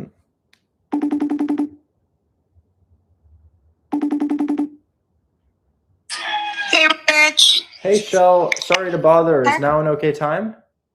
Yeah, I'm still working. Oh, wow. You're really locked in. I'm called Go. Hey, did you see this come in today? What's the address? Oh, yes. Kenny's buying that. We already have a buyer. Oh, we do? What? Well, you said Kenny's buying it. Yes. How much is the assignment? I don't know. That's up to you. I think this is worth upwards of 10. The guy, you know, the student who got this lives in Nigeria. Forgot the name. Address is 882 Eddy Road. Yes, I saw that. It's Mary's deal. She posted it, and then Kenny actually wants it, but he hasn't sent the buyer to us yet. But if you have a buyer for 10K, let's do it. I don't, but I love when we work with Kenny. I'd rather work with Kenny than others. Yes. So yeah, that's really good. I think I think this should sell anywhere from $7,000 to $10,000 based on what it is. I think Mara posted it for 8.5. That's a good range. I like that. That's a good range. And Kenny is willing to do full price, 8.5. I think the inspection will show some minor rehab needed, but it is fully occupied, which is great. And it is a triplex, which is a very rare and desirable type of building. We don't see a lot of triplexes, but I would say rehab no more than 10K. Oh, okay. All right. Yeah. He said earlier, because I was actually in a Zoom call with him because we were discussing about the Detroit deals. So he's actually buying 9 Detroit deals, the portfolio. That's 9. And those were all full price. So for GB13? Yes. Dude, what are the assignment on that? Like 40, 50 grand? 46. Holy shit. Wow. Where's GB13? Does he know? No. Yeah, he knows. He actually signed the assignment, so he knows. Oh, great news. And then Chris here, I mean, wow, unbelievable. I think we've already got a buyer for Chris, but yeah, gosh, I've been telling them creative finance, it sells same day. Same day, and it can be in kind of rough condition, but it just doesn't matter. And it's a little harder to get, but gosh, it's worth it, isn't it? That's correct. And also remember 274 Wheeler Drive. So Joseph, I asked Joseph if he's gonna move forward. He said they're still waiting for a commitment. And Kenny offers 15K assignment for that cash. So I told Joseph that, hey Joseph, today's the last day and we need EMD. That's why I'm gonna assign it to my buyer. So that's Kenny. So 160K cash. That's 15K assignment for him. For who's the student on that? Mike Juarez. This is the triplex? Yes, 15K. And it's happening. Yes, I actually will be sending EMD tomorrow, Kenny. Sorry, Joseph. Sorry. You know, so Shell, to clarify, I know we've already said this, but I don't want to wait for them. They got to realize that this is a competitive environment.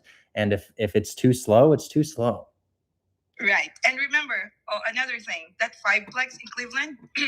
So I asked them if they can submit EMD because I got another offer from Kenny's buyer. And then he said, no, blah, blah, blah, something. And then I told him, okay, we will assign. I texted Quade, if you cannot submit the EMD, we will assign this to our buyer because we need the EMD. And he said, okay, we will submit. Good. Yes. Be ruthless. We have no ability to wait for these people. Yeah, but also I told him, hey, Joseph, we prioritize your buyers. But then again, with times like this, that we need the EMD and we're already out of inspection, we need to assign it to the buyer that's waiting. So I said, Absolutely. okay. Absolutely. Wow. Yeah, this is great. So how do you feel about Dispo in the past week or so for you, or I should say in the past month? And if there's anything negative, please let me know. Yeah, I'm actually very happy because remember that the Detroit deals, I was actually like kind of pressured because I'm feeling I'm not gonna sell it. But hey, just one day I've sold like 9 of it, so I only have like 2 left. I can't believe that. I don't even think about the money. I'm just thinking about GB13. I hate letting people down.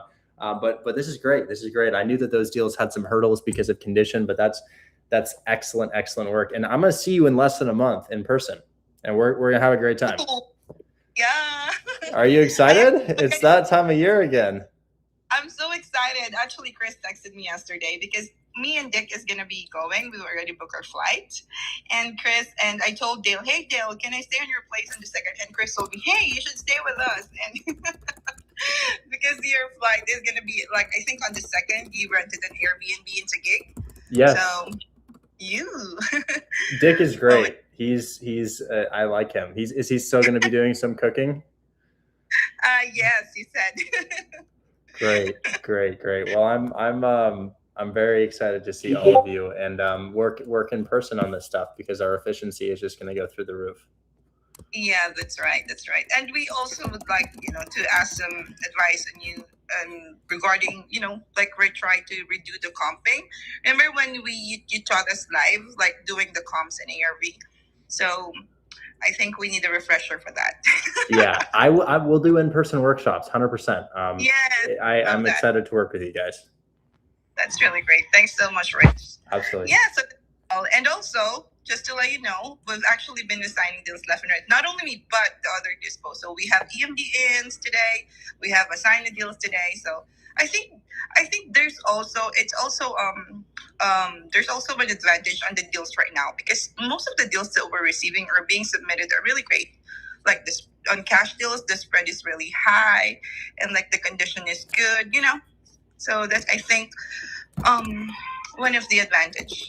That's why we're assigning a lot of deals. And we received a lot of submissions. This is great. This is really good. Yeah, I've been bullying people for sending bad deals. Not really. But these I've been telling them that it needs to look good if it's a rental, it needs to be clean, needs to have lots of ARV comps if it's a flip. And more importantly, I tell them, I say, cash deals are great, but they're exponentially less likely to sell than a creative finance deal. Right. All the creative that we've got, I think most of them, 95% of them are being assigned. So, yeah, so happy. Perfect. Well, I'm very happy to hear that. Thanks so much, Shell. And remember, feel free to take some rest. We don't want to overwork you. Of course. Thanks, Rich. Bye-bye. Talk soon. Bye-bye. You want to know why she works so long? Because she got off an hour and a half ago. And she's up in the middle of the night right now. It's the middle of the night. It's probably, what time is it in the Philippines? At 6:37 a.m. in Manila, Philippines. It's 6 a.m. over there and she's locked in. You know why? Because every deal she sells, she gets $250. And you realize how much that is over there? That's more than people make in a month in some cases. And she does 20 plus assignments. She did 9. She did 9 deals for GB13. It's just insane. It's okay. Mood turned around. I was a little peeved about some things, but I'm okay now. Royal Foundations, absolutely. Okay. So I'm gonna wait. We had one thing. Shit, what was it? I don't remember. I don't remember what I was gonna do. But probably next. Oh, Chris, you're in Nigeria. How much money in Nigeria do people make on average per year? On average, pretty much around Wait, minimum wage is $50 per month. So people make around 500, 600 per year. Depends. I'm sorry, you say $500, $600 per year? Yes, sir. What's your currency there called? So make what's the currency in Nigeria? Naira. Naira? Naira. Nairobi, Yeah. Or Nigeria naira. Okay, and how much in naira is a average salary? Average, currently 7,500K, and then most people get around 150. 150,000 naira though. 750,000 naira or 150 naira? I didn't understand that. 150,000 naira. Is probably about average, and that is naira to that's pretty much around average. Dollars. No way, dude. That's $110. No way. Are you serious? People make that though. No, I don't believe you. You're telling me? I'm being honest. My last job, I was earning 100,000 a month. That's a. He's not capping. I have a stepfather who's Nigerian. I've actually been to Africa. Our USD holds some weight over there in Naira. Wait, man. Holy shit! Wait. Oh, okay. The average person in Nigeria makes between 840,000 to 4.5 million naira per year. Now let's take the high end of that. 4.5 million naira to USD is about $3,300. So exactly. High end 3,300, 850,000 naira to USD is, so the range of average income for an individual living in Nigeria is $625 to $3,300. And we have a buyer for you at $8,500, out of which you will keep 5,100 US dollars. Meaning, what is that? 5,100 US dollars. I get you. Is that? That's pretty much around 7 million. So how many years would it take you to make this? 6 years. How many years working a normal job, whatever people do in Nigeria, would it take you to make it? Pretty much over 10 years. 7 years though. It's just the country's worse than it states currently, and then it keeps depreciating every time. It depends. Let me clarify. It might take you 10 years, and then will you quit your job if this closes? I already did though. I already quit my job last month. This month. So let's say this closes. Let's say this closes. Are you retired until you do another? Is it close to retirement? Like, could you buy a house? Could you buy a house with this? No, I can't buy a house with this, but I pretty much could rent a better apartment than where I am currently. And then wow. Good though, trust me, 100%. Wow. So you can, even after investing into the business and then doing some other things. I live good, trust me. Wow. Well, this is ridiculous. That's a life-changing amount of money. That's a life-changing amount of money. I gotta tell Andrew.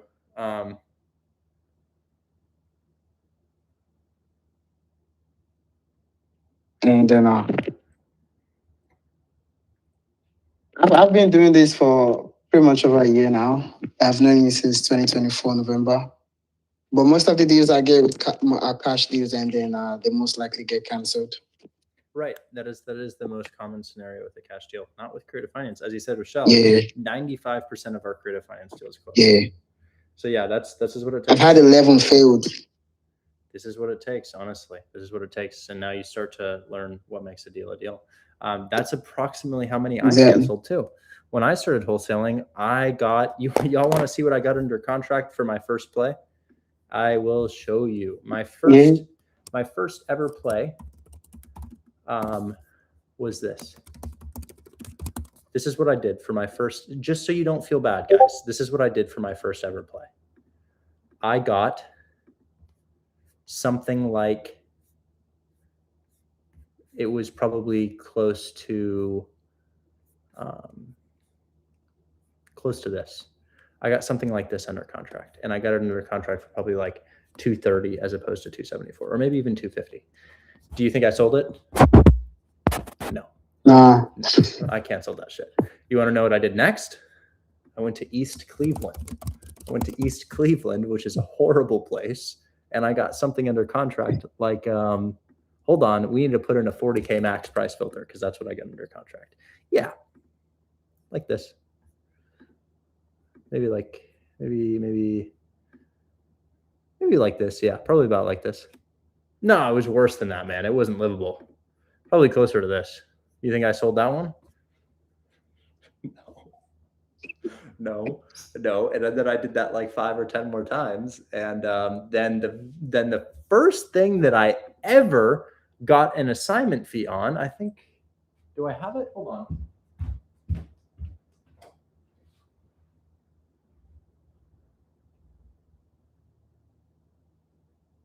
Yeah, I have it. Hold on. Stay here, guys. I have it.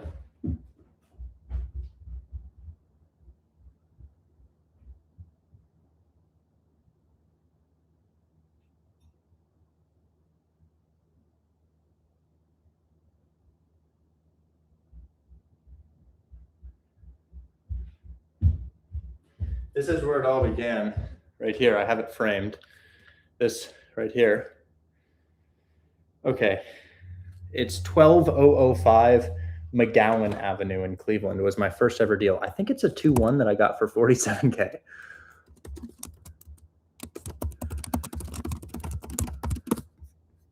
Yep. This thing right here. And this should be in October of 2021. Oh, it's sold again since then. Yep. There it is. There it is. That's my first wholesale deal ever, right here. So it is 12005 McGowan Avenue, Cleveland, Ohio. My assignment fee right here, as you can see, the date matches up with the closing right there, but it's for $2,700. It was $2,700, and it was listed for $79. I got it for 46.5. Let's see. Nope, 46,250. So I got it for 46,250. I sold it for 49. How did I find my buyer? Facebook. I found it on Facebook, and I framed it. This was my first one, and I framed it. And then, yeah, it was just. It was pretty life-changing, guys. I have a video of me recording opening my first ever assignment fee, and I was just like, what the fuck? How is this? How is this real? This is not real. And the check just comes in a big envelope in the mail, about this big, a big UPS cardboard thing. And since then, I mean, this is not even since then, but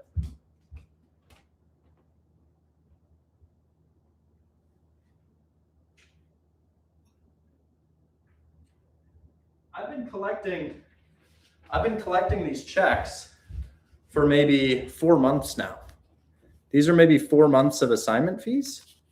And I can't even spread all of these out. There's so many. Trust me, guys, it gets easier. Look at this. I wonder if I can spread all of them out. So you see what's behind. There's just so many more that I'm able to show. But look at this. These are all assignment checks. This is 4 months, and it doesn't even include wire transfers. And you see there's some that I can't even show here. There's just so many. But yeah, it speeds up, and it starts with like a lot of trial and error. And then after you figure it out, this happens. And I'll be transparent, guys. I was going to show the deals that I had in closing right now. I probably only have 20K in closing. I've got Diatomite, this one, 7K mortgage takeover. I have Covert, 5K mortgage takeover, starting to notice a pattern. I have 1314 Charlotte, which was 7K, but now it's 2K mortgage takeover. And then I have Friars, mortgage takeover. And then the only one that I had that wasn't mortgage takeover was Allen. And we were getting another cash one with Mike right now. So maybe I have another one with Mike and cash, but these are my 4 deals that I have right now. 7, 5, so that's 12, 2, 14, 3, 17. So I only have 17K in closing and wholesale deals right now because I lost 2 of them, I think. But I also have my fix and flips. So I would say that a doing this business part-time could yield you 10 to 20K a month if you just called a couple times per day, very part-time. But then you add fix and flips on top of that, and then, or if you do more time in wholesale, you start making, well, fix and flips close every 2.5 months if you do them at the price range I do, and each one will make you anywhere from 40 to 60K. And if you stack 3 at a time, you could be doing another 150,000 every 2 months on top of the 20,000 that you can do from wholesale. So it's not that you're making crazy, insane amounts of money. It's that you can quit your job and you can raise capital and you can use that capital to explore other real estate ventures. And this is where it starts. Canceling 11 contracts is where it starts. Anyways, so I'm going to keep going. Chris, my hat's off to you, man. You've done it. You persisted. You canceled, and then you got one. And it's excellent. Very good job. Appreciate you. Absolutely. Talk soon, okay? See ya. Tomorrow at 2 p.m., bring up Chris. There's nothing called Bring Up Chris scheduled for 2. Okay, so that's what I was telling you. Tomorrow at 2 p.m., remind me to bring up Chris. Okay, I added it. I'm going to get in trouble when AI learns how to create a body. GB13, did you hear what happened? Kind of been going back with Shell, but what'd you say? I just got off a phone call with Shell, and she said that one of our VIP buyers is picking up 9 of your deals, which is weird because I think that they're pretty distressed, but $46,000 is the number that I was told. Dope. That's awesome. I hope it goes through because the one buyer walked all of them. There's like, holy shit, there's some work needed in these. So I hope it goes through. We still have to pass inspection, but stay in contact with Shell. She has done it again. For sure, man. I got 9 more too, so I'll be setting them up. Yeah, double check condition. For sure. Absolutely. Talk soon. Cool, man. Thank you, bud. Saeed has been in line for a while. Saeed, how are you today? I'm doing well, man. How are you? You look pretty excited. Well, now I am. I was a little bit nervous before, but now I'm happy. Very good. I sent you. I guess we have communicated on these 3 properties. You said one might be good for your buyer. It's in Youngstown, Ohio. Sure. Yeah.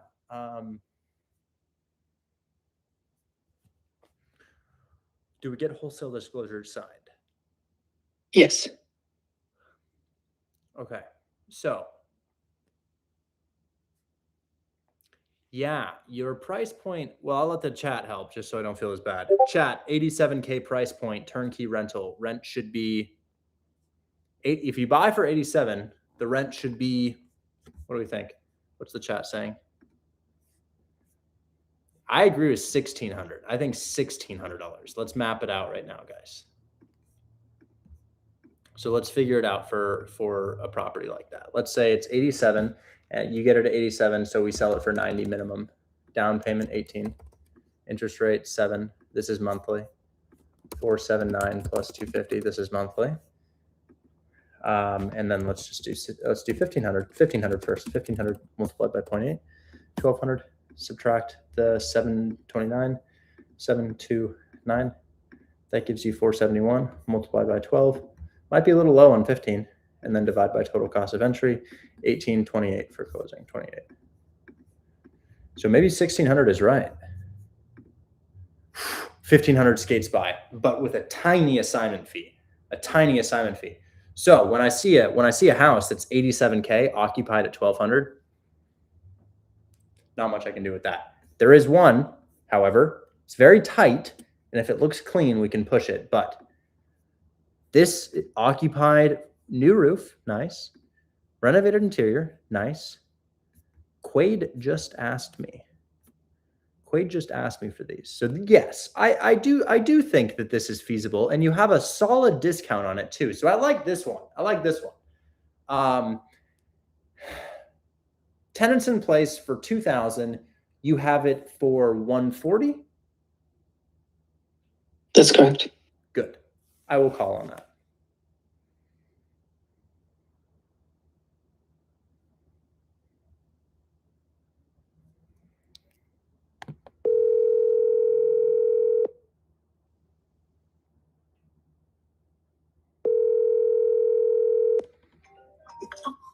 Hey, Richard. Hey, you told me you had a guy who is looking for cash deals in Ohio? Well, he's not necessarily, I mean, yeah, he's buying everything he's buying right now is cash. He's burning through some of his lines of credit and stuff, and then he'll go to his regular financing. But yeah, he's got money to spend on some cash deals right now. Are you familiar with Youngstown, Ohio? Yeah, I'd rather not. But yeah, no, I knocked doors in a lot of parts of Ohio 12 years ago. Oh, okay. Well, I don't know if you'd be interested. Listed at 200, student contracted at 140. 240. Yeah, it's a duplex occupied at 2,000, and it does look clean. I know it has a new roof on it. Okay. And let's see, new roof, new windows, new bathroom and basement, new concrete and driveway, new flooring throughout the house, new paint inside the house, new HVAC with AC condenser. Yeah, so, okay. Depending on the area it is in. Couldn't speak for that because I just don't know anything about Youngstown, but we have done deals in Youngstown before, so I think it's feasible. If you have a guy looking in Ohio, it's kind of hard for us to get Ohio deals because of the new law, so I thought I'd call. Okay, just wholesale laws there, I guess. Yeah, wholesale law went into place, I think in early March. Gotcha. Yeah, Youngstown is just a little bit poor. Canton, I definitely don't do a lot in Canton just because of the crime there. But Youngstown, potentially, but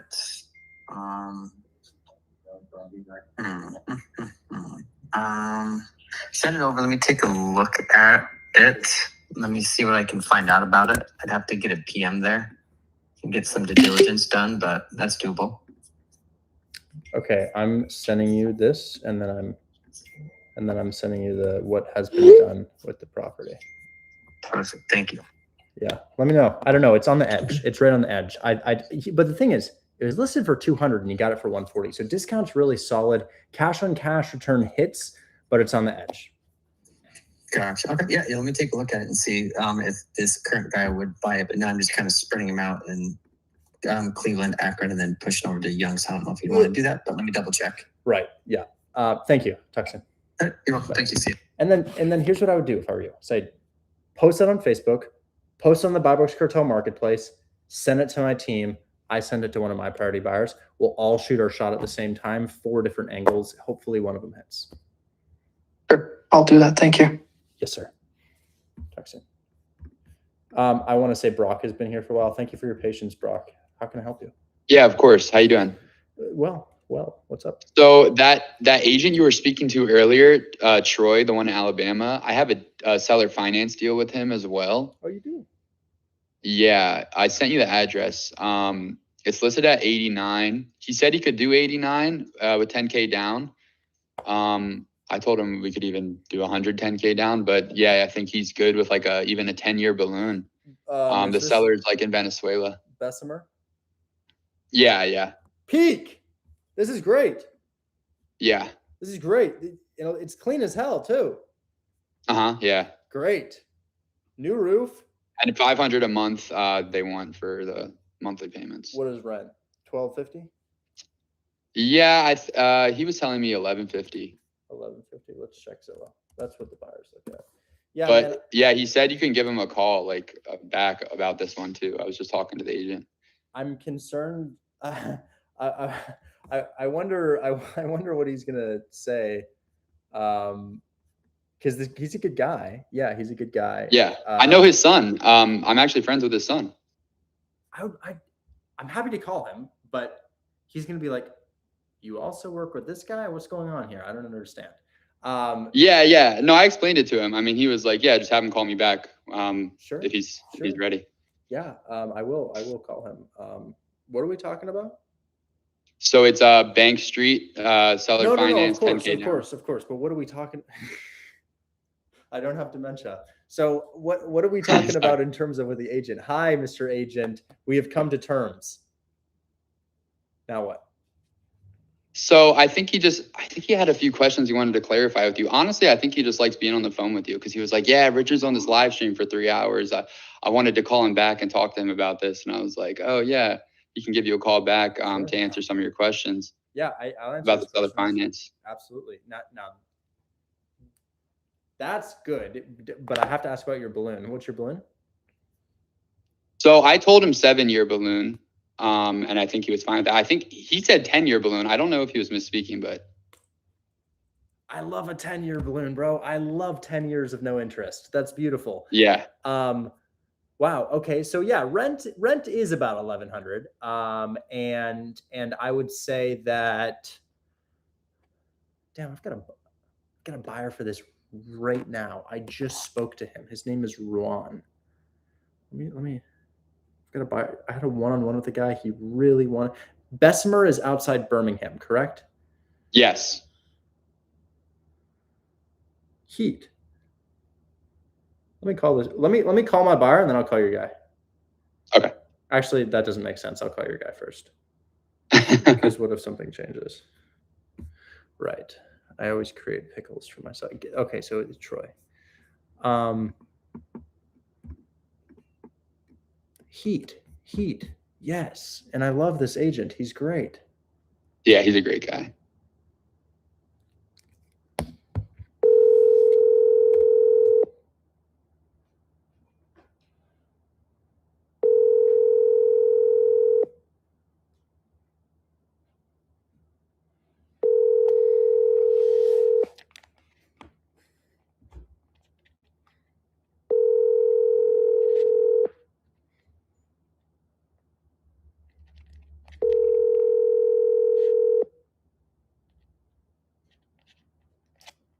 No response. I'll bring you up tomorrow. Tomorrow at 1:45. He just texted me waiting for He's calling. Hey, how you doing? Hey, bud. Credentials to his employer and regulatory. Why is it doing this again? Using. Wait, did you hear the radio that just came up as I picked up a call? That's so weird. That must be some very interesting glitch. What the hell is that?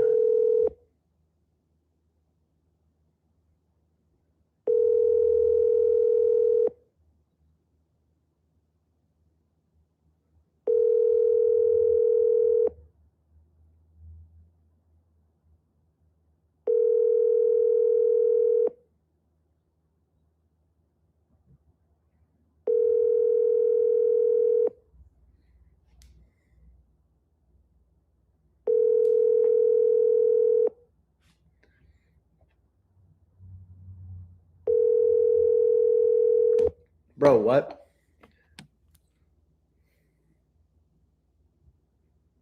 Here he is again. Fraudulent licensing documents. I guess I was calling you when you were calling me. Sorry about that. Sorry. Yeah. So I guess my other acquisitions manager hit another one of your listings. So I guess I'll explain the operation now that we're dealing with each other more regularly. I have about 1 million followers for real estate investing, and I run these live streams. And in my live streams, I call people and I pitch these offers with creative finance, taking over debt and making seller finance offers. And then I essentially sell access to a community of people where they can learn to do the same and then send the deals to me. And I either buy them myself or I pair them with a buyer. And this is the same. This is how I got the one that we're talking about on the other street. And this is how you communicated with Brock in regards to Bank Street in Bessemer, Alabama. So both of these are great. I think Bessemer is a little bit better since it doesn't need renovation, it looks like. But yeah, I sent him the scope. See, Brock has sent me stuff before. He lives in New York and he works on the stock exchange. And I talked to this guy, like, I don't know how many times. He's a young guy. He's like 23 years old or something like that. Same. And I talked to him multiple times about how he needs to do things. I've sent him this property 4 times. Well, and maybe he just didn't have your connection. And I've sent him before. Matter of fact, I got a deal working on it now with it, but the other guy, he said he would agree to it, and I got the seller to agree to it. But when he sent the contract over, it was totally different than what I agreed on. And I was like, dude, this is not what we talked about last night. This was last night. This was the other property I was going to give you. Maybe the stock market or the stock exchange has just got his brain a little fried. I don't know, man, but I've given him multiple deals, and he never can follow through with a deal. And I'm talking about Brock. Now, he's a nice guy, and the kid and everything, and I've talked to him multiple times. I said, dude, I've been doing it. He's like, and he texts me on WhatsApp, and he's like, Troy, you got any deals? I'm like, dude, I'll send you deals, but you can never get a deal done. And he always comes. Now, I'm not saying to him, he didn't send me this deal and came back with something different, but anybody he's sent it to, he can never follow through with closing it, and he's never been able to. I'll assist him on this. He's joined my community. I'm working with him now, and I'll assist him on this. And yeah, this looks like a good one. I like the terms that he's discussed here. So yeah, he told me to give you a call and just kind of smooth things over. So I didn't know who's who, because I'm like, he's texting me. I'm like, I already got him in my phone. I was like, how the heck is like your community on Facebook or something, or on Instagram or whatever? Is that what kind of community you have? It's on a program called Discord. I guess I'll explain the model a little bit better. The videos that I make on Instagram and TikTok attract real estate investors. I myself buy a lot of these properties as well. I usually buy 3 to 4 per month for fix and flip or for rental purposes. But it attracts a lot of these real estate investors. They add themselves to a list. And once we get the properties under contract, we call them and we say, hey, we've got this property under contract. And that's if I don't decide to buy the property myself. So either I'm acquiring it myself, or we're sending to the people who have reached out and asked us to send it to them. So effectively, the community of people join to get access to these list of investors in my network that are interested in closing on these deals. And we're able to close about 25 per month. So I would say I run an operation similar to New Western, if you've ever heard of them. Yeah, when I left Remax, I was with Remax for 15 years. And I was like, I'm done with Remax. I'm not paying, these fees anymore. And nobody cared about, whether your house is listed with Remax or, Century 21, or nobody cared about. I went to New Western because the guy kept bugging me. And I was like, I thought they had their book of own listings. Well, they don't a book of how they get deals. They don't have a book of nothing. They have nothing. I mean, like I went and worked with them for 3 weeks. They didn't have the list of their own cash buyers. And they don't buy things unless they absolutely have to. They sat down and they wanted me to do acquisitions for them because I've been a realtor for so long. And I'm like, okay, so where's your list of stuff? He goes, that we don't have a list. Yeah, New Western, they're a tad disorganized. It's because they're so big and then they franchised it. I don't have any franchises in my operation, and we're much smaller than that. So yeah, I largely transact in the Midwest and South, but I would imagine that you and I will become acquainted quickly here, as I do a lot of business in Birmingham. Well, and another thing with New Western, every deal they do is they want $7,500 earnest money. And I told them that's ridiculous. That's too much. I told them that's ridiculous. Every deal I do, if you do one deal with me, I'll do a deal. I'll take $500 earnest money because I know you're going to close. The whole deal with wholesalers or somebody who doesn't is they go to a deal and they try to take my properties that I get, and then they never close. They try to go find a buyer when I say, listen, come back to me when you have your own buyer. And that's the whole thing. Like with you, like if you put it under contract and then we don't close it, or you're trying to go find a buyer, or you can't close it with your own money because you don't have the money, then you're wasting my time. Like if you put on there, you're going to close on June 18th, then I expect you to close regardless if you have a buyer for the property or not. Absolutely. And that's kind of what we're doing here. A lot of these things go into my portfolio. A lot of them go into other people's portfolios or my business partner's portfolio, like with the other one that we're looking at here. That one's subject to an inspection, the one that I have to put those terms into a contract for. But this one also, this just looks clean. This house. Well, I sent Brock a video. I went over and took a video last week for the guy named Dan. And Dan was like, and he's, I don't know where he's from, but he has an Indian accent. And Dan was like, okay, well, I'm going to do this and that. And I'm going to put down this amount of money. And well, I sent him all the information. And I took a video for him. And then all of a sudden he disappears. And of course, there's a lot of people that are scams out there too, man. Yeah, there are. I know it. Anyways. And so So I sent him a video, and I also sent Brock. I can send it to you. I went over there and I did the like me, because I told you I can do the rehab on it too. So I went and gave I did a scope of work, and I sent an invoice over to Brock. And I can send it to you too. That, like, on this property, it needs 2 toilets. It needs 2 interior doors. It needs appliances. And the total to get it redone is $9,200. Interesting. Or to get it run, because I sent a scope, because whoever he had when he left Alabama, I think maybe his previous workers went over there and took the toilets out and took the sliding glass doors on there, because they're gone. Right. Okay. So it needs 3 interior doors, 2 toilets. I put it in and I can send you the invoice. So it was me doing the work, but it was and that includes putting a roof. And the major thing is putting a roof on the 1-car garage in the back of the house. Okay. Understood. Well, yeah, we definitely have to check that out and kind of understand what we're getting into here. But yeah, we'll definitely shoot our shot on both of them. Now, Brock had mentioned that there was a possibility of a 10-year balloon on this. Do you think that's the case? So this house is paid for. Yeah. Totally, he doesn't owe a dime on it. And I said, you got to at least give him, because the other guy is right now is on the table is, well, you got to at least give him 10,000, because this seller used to be my contractor for 10 years, and now they moved back to Venezuela. And he's got to have 10,500 a month. And I could probably talk him into the 10 years if you gave, and Brock said 100,000.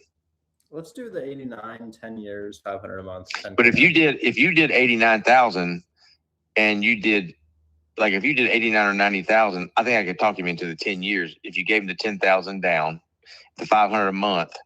And like, cause I was like 100,000. I was like, well, cause you still got to you still need to do 9,000 and get it ready to rent. And it'll rent all day long for $1,350. Honestly, I think because it's a 3-bedroom, 2-bath, we might get $1,450, maybe $1,500. Because the whole neighborhood, if you look at the video I sent him, I'll forward it to you too. The whole street, everything on the whole street is rehabbed except 2 properties, and it was right behind the city hall. Interesting. Zillow was showing a lot of comps anywhere from 1,000 to 1,100 per month on this. I was thinking. So, and I just sent him Rentometer, and it's the 75 percentile of Rentometer is 1327. Got it. Okay. All right. Well, yeah, we'll shoot our shot at this. Get our guy out there to just kind of walk through it and understand what we're getting into here. But yeah, this looks good, and I asked my TC to get the terms on the other agreement. So in this one, this guy will just, as long as you put, I think the 10-year term, he'll be like, oh, Troy. But if you give him the 89, honestly, it'll look better if you do. I would put 90 on there, just to make it look better. But I mean, if that hurts your wallet or something, then don't do it. But it's fine. 90 is fine. But I mean, it looks better for him, and because a 10-year term, he's gonna be like, oh my gosh, because this is his last property, and they're in Venezuela, but honestly, he's having a tough time where he is. I think just being able not to have to do the rehab. And I told him, like, listen, man, if you don't take one of these deals, and the other guy came in at like 80, I told him he came in at 80,000. He told me he was going to do like 95, and he comes in at 80, and he did 500 a month, and he did 10,000 down payment, just like I'm telling you. But he came back with a contract, and the contract said 80. And I'm like, dude, that's not what you told me. I'll have him send you the proper agreement here. So I told him, listen, and he texted me back just a few minutes ago, and he's like, well, Troy, I'll consider 85. I was like, nothing, I'm just gonna wait on you. So I didn't even respond to him. I was waiting for you to respond since I heard back from Brock. I'd rather just deal with you instead of him, because I don't even know this guy Joe. Since I've talked to him once or twice, and he was kind of he said one thing and he sent me back something totally different. Yeah. Hey, I gotta head out here, but I'll make a note. All right, go ahead. The terms that we just discussed, and I'll have him put that in an agreement. All right, sounds good. Thanks, buddy. All right, see ya. Bye. All right. Well, I gotta like to talk. Okay, 5. So yeah, 90K, 10K down, 500 per month. Now I don't really know what's gonna happen because 11K needs 11K. Okay, but appliances fine. Toilet okay, not the worst thing in the world. We'll see what happens. He's not cut out regardless. So 90K, 10K down, 500 per month, and then we're looking at a 10-year balloon. 10-year balloon. And yeah, that's a good one, man. I've actually got a buyer for this probably now. Probably now. Let me call this guy.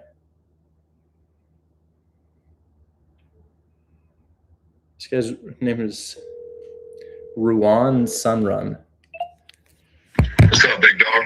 Hey man, I got one for you in Birmingham or Bessemer, which is Birmingham, but it's seller finance this time, meaning that you are just making payments to the seller, and they agreed to 0% interest for 10 years.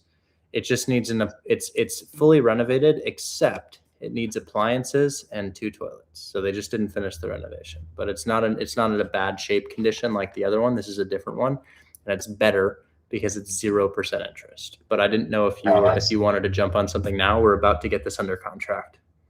Pretty sick. Yeah, dude, I'll probably buy everything you get in Birmingham. It's 90 minutes from my house, bro. Good. And I know the town really well. If you've never been, it's actually a dope place. There's a lot of crime out there, but it's actually pretty cool. Good. All right, let's. I don't think she's signed on yet. I told her to do it, and then my plan was to have her look over everything. But we could probably just do it 1-to-1. I'll sign in too, and then I'll. Well, you don't need to. I'm gonna send it over. I have a relationship with buyers who buy in certain areas, and I'll just call them and I'll be like, "Yo, I got something here." But yeah, because this thing needs rehab, small fee, probably 14K fee, 14K entry, meaning 10K down, 14K total entry, and then you've probably got 5K for closing costs, 6K for closing costs. You're probably looking at anywhere from 19 to 20K entry on this. Rent-A-Meter has it at $1,300 per month rent. You have $500 of 0% interest for 10 years, which is insane. Because all of your 500 goes towards what you owe, and we got it at asking price. So you got it at 90K. It's listed at 89. So what's probably the most insane thing that I'm about to tell you here is, over the 10-year period of time, you pay down 70 out of 90K. Isn't that insane? So It's just ridiculous. That's what 0% does, right? Right. I just pay the lump at the end, and that's it. You refinance. You don't pay it. You refinance. So you go to the bank and you're like, "Yo, my house." I need to learn this, bro. I need to learn this because, like, you're right, but it's so attractive to me to think, oh, it's paid off. Now it's just straight up rent, you know? Yeah. So this thing, and so I would imagine if it's worth 90 now, in 10 years, probably it's worth, I don't know, maybe 160 or so, but you'll owe 20. So what you do is you can either sell the property and make $140,000, or you can refinance it and you can go to the bank and you say, "Yo, I owe these guys 20. What can you give me?" And they say, "I give you up to 75% of what we deem that it's worth," which is 75% of 160. Call it $125,000 or so. But you just replace that loan, and then you pay back that 20 over a 30-year mortgage, and $20,000 on a refinance probably costs $200 a month. So your cash flow it goes up when you refi. Cool. But yeah, this right here is actually kind of insane. And I want to send this to you and see, because you want to send me the address and then just like quick notes, the details. But yeah, I'm down. Let's do it. Great. Let's take a look. I'll do a little bit of look at each one, and then you're basically telling me, okay, go get the inspector to look at it while we've got it under contract, and then just execute. And I'm letting you know pre-contract because this thing is about to be under contract. But I'm going to form the contract right now. I just got off the phone with the realtor. He agreed to it, and I'll send it to you. Sounds good. I love this. And then the one other thing that I need, okay, if sounds like you've potentially got a couple in there. I just need to find a good property manager out there. I can help you with that. Cool. If you have any recommendations, I would take it. Okay. 10-year balloon. All right. This is sent over to you now. Give me a call if it's a go, and we'll make it happen. Sounds good, bro. I see it. Thank you. All right. Thanks so much. Talk soon. You got it. Talk soon. Okay. Bye-bye. Well, I think we've got you a buyer, Brock. I'll talk tomorrow. Can you put that into a contract? Yeah, I'll put it. I had your team working on it. I'll get them to finalize it and send it over to Troy. Make sure you have it on those terms. He's not going to like it if it's not. Yeah, it's those exact terms. And also Troy wanted to close in like 2 weeks, but I told him we might need like 30 days. Well, it's seller finance, so it's a little bit faster. Oh, okay, great. Okay. Oh, sounds good. Shoot, guys, I've got to be somewhere in 10 minutes. I got to go like right now. I'm so sorry. But Brock, you've already been handled. Yeah. I said I'd talk to you guys. I don't want to let you guys down. Maybe I could have like Kira or somebody answer these questions. I can just come back up tomorrow to Rich if you want. Okay, yeah. Kira's Yes, ma'am. I really just have deals I'm looking to dish off, actually. Okay. I can help. Kira can answer these questions, guys. So she'll come on stage and take over. I accidentally ran into a time conflict just now, guys. I don't have time to spin the wheel right now. I'm sorry. We'll do 2 tomorrow. Okay, we'll do 2 tomorrow. I need to just speak to a realtor from me, but maybe tomorrow. Yeah. Come back up tomorrow. I'm sorry, guys. I didn't realize it was 4:20. I got to be somewhere in 10 minutes. But guys, I will catch you all on the next one, and Kira will continue to answer your questions. But yeah, absolutely insane day. It'll continue with Kira here. See ya. YouTube, sorry, gotta head out, guys. But crazy day. If YouTube or TikTok, if you guys are like, yeah, this all right, I'm ready to make the $20 leap of faith. Yes, Hold My Hand Wholesale is $20. You can look up Hold My Hand Wholesale on Google. You can click the link in my bio on any of my social medias. I'm not going to DM you and ask you for money, so don't fall for the crypto scams. But if you do join, show up to class tomorrow at 4:30 EST or 1:30 PST. With that said, guys, I will catch you on the next one. Thank you for hanging out with me. Bye-bye.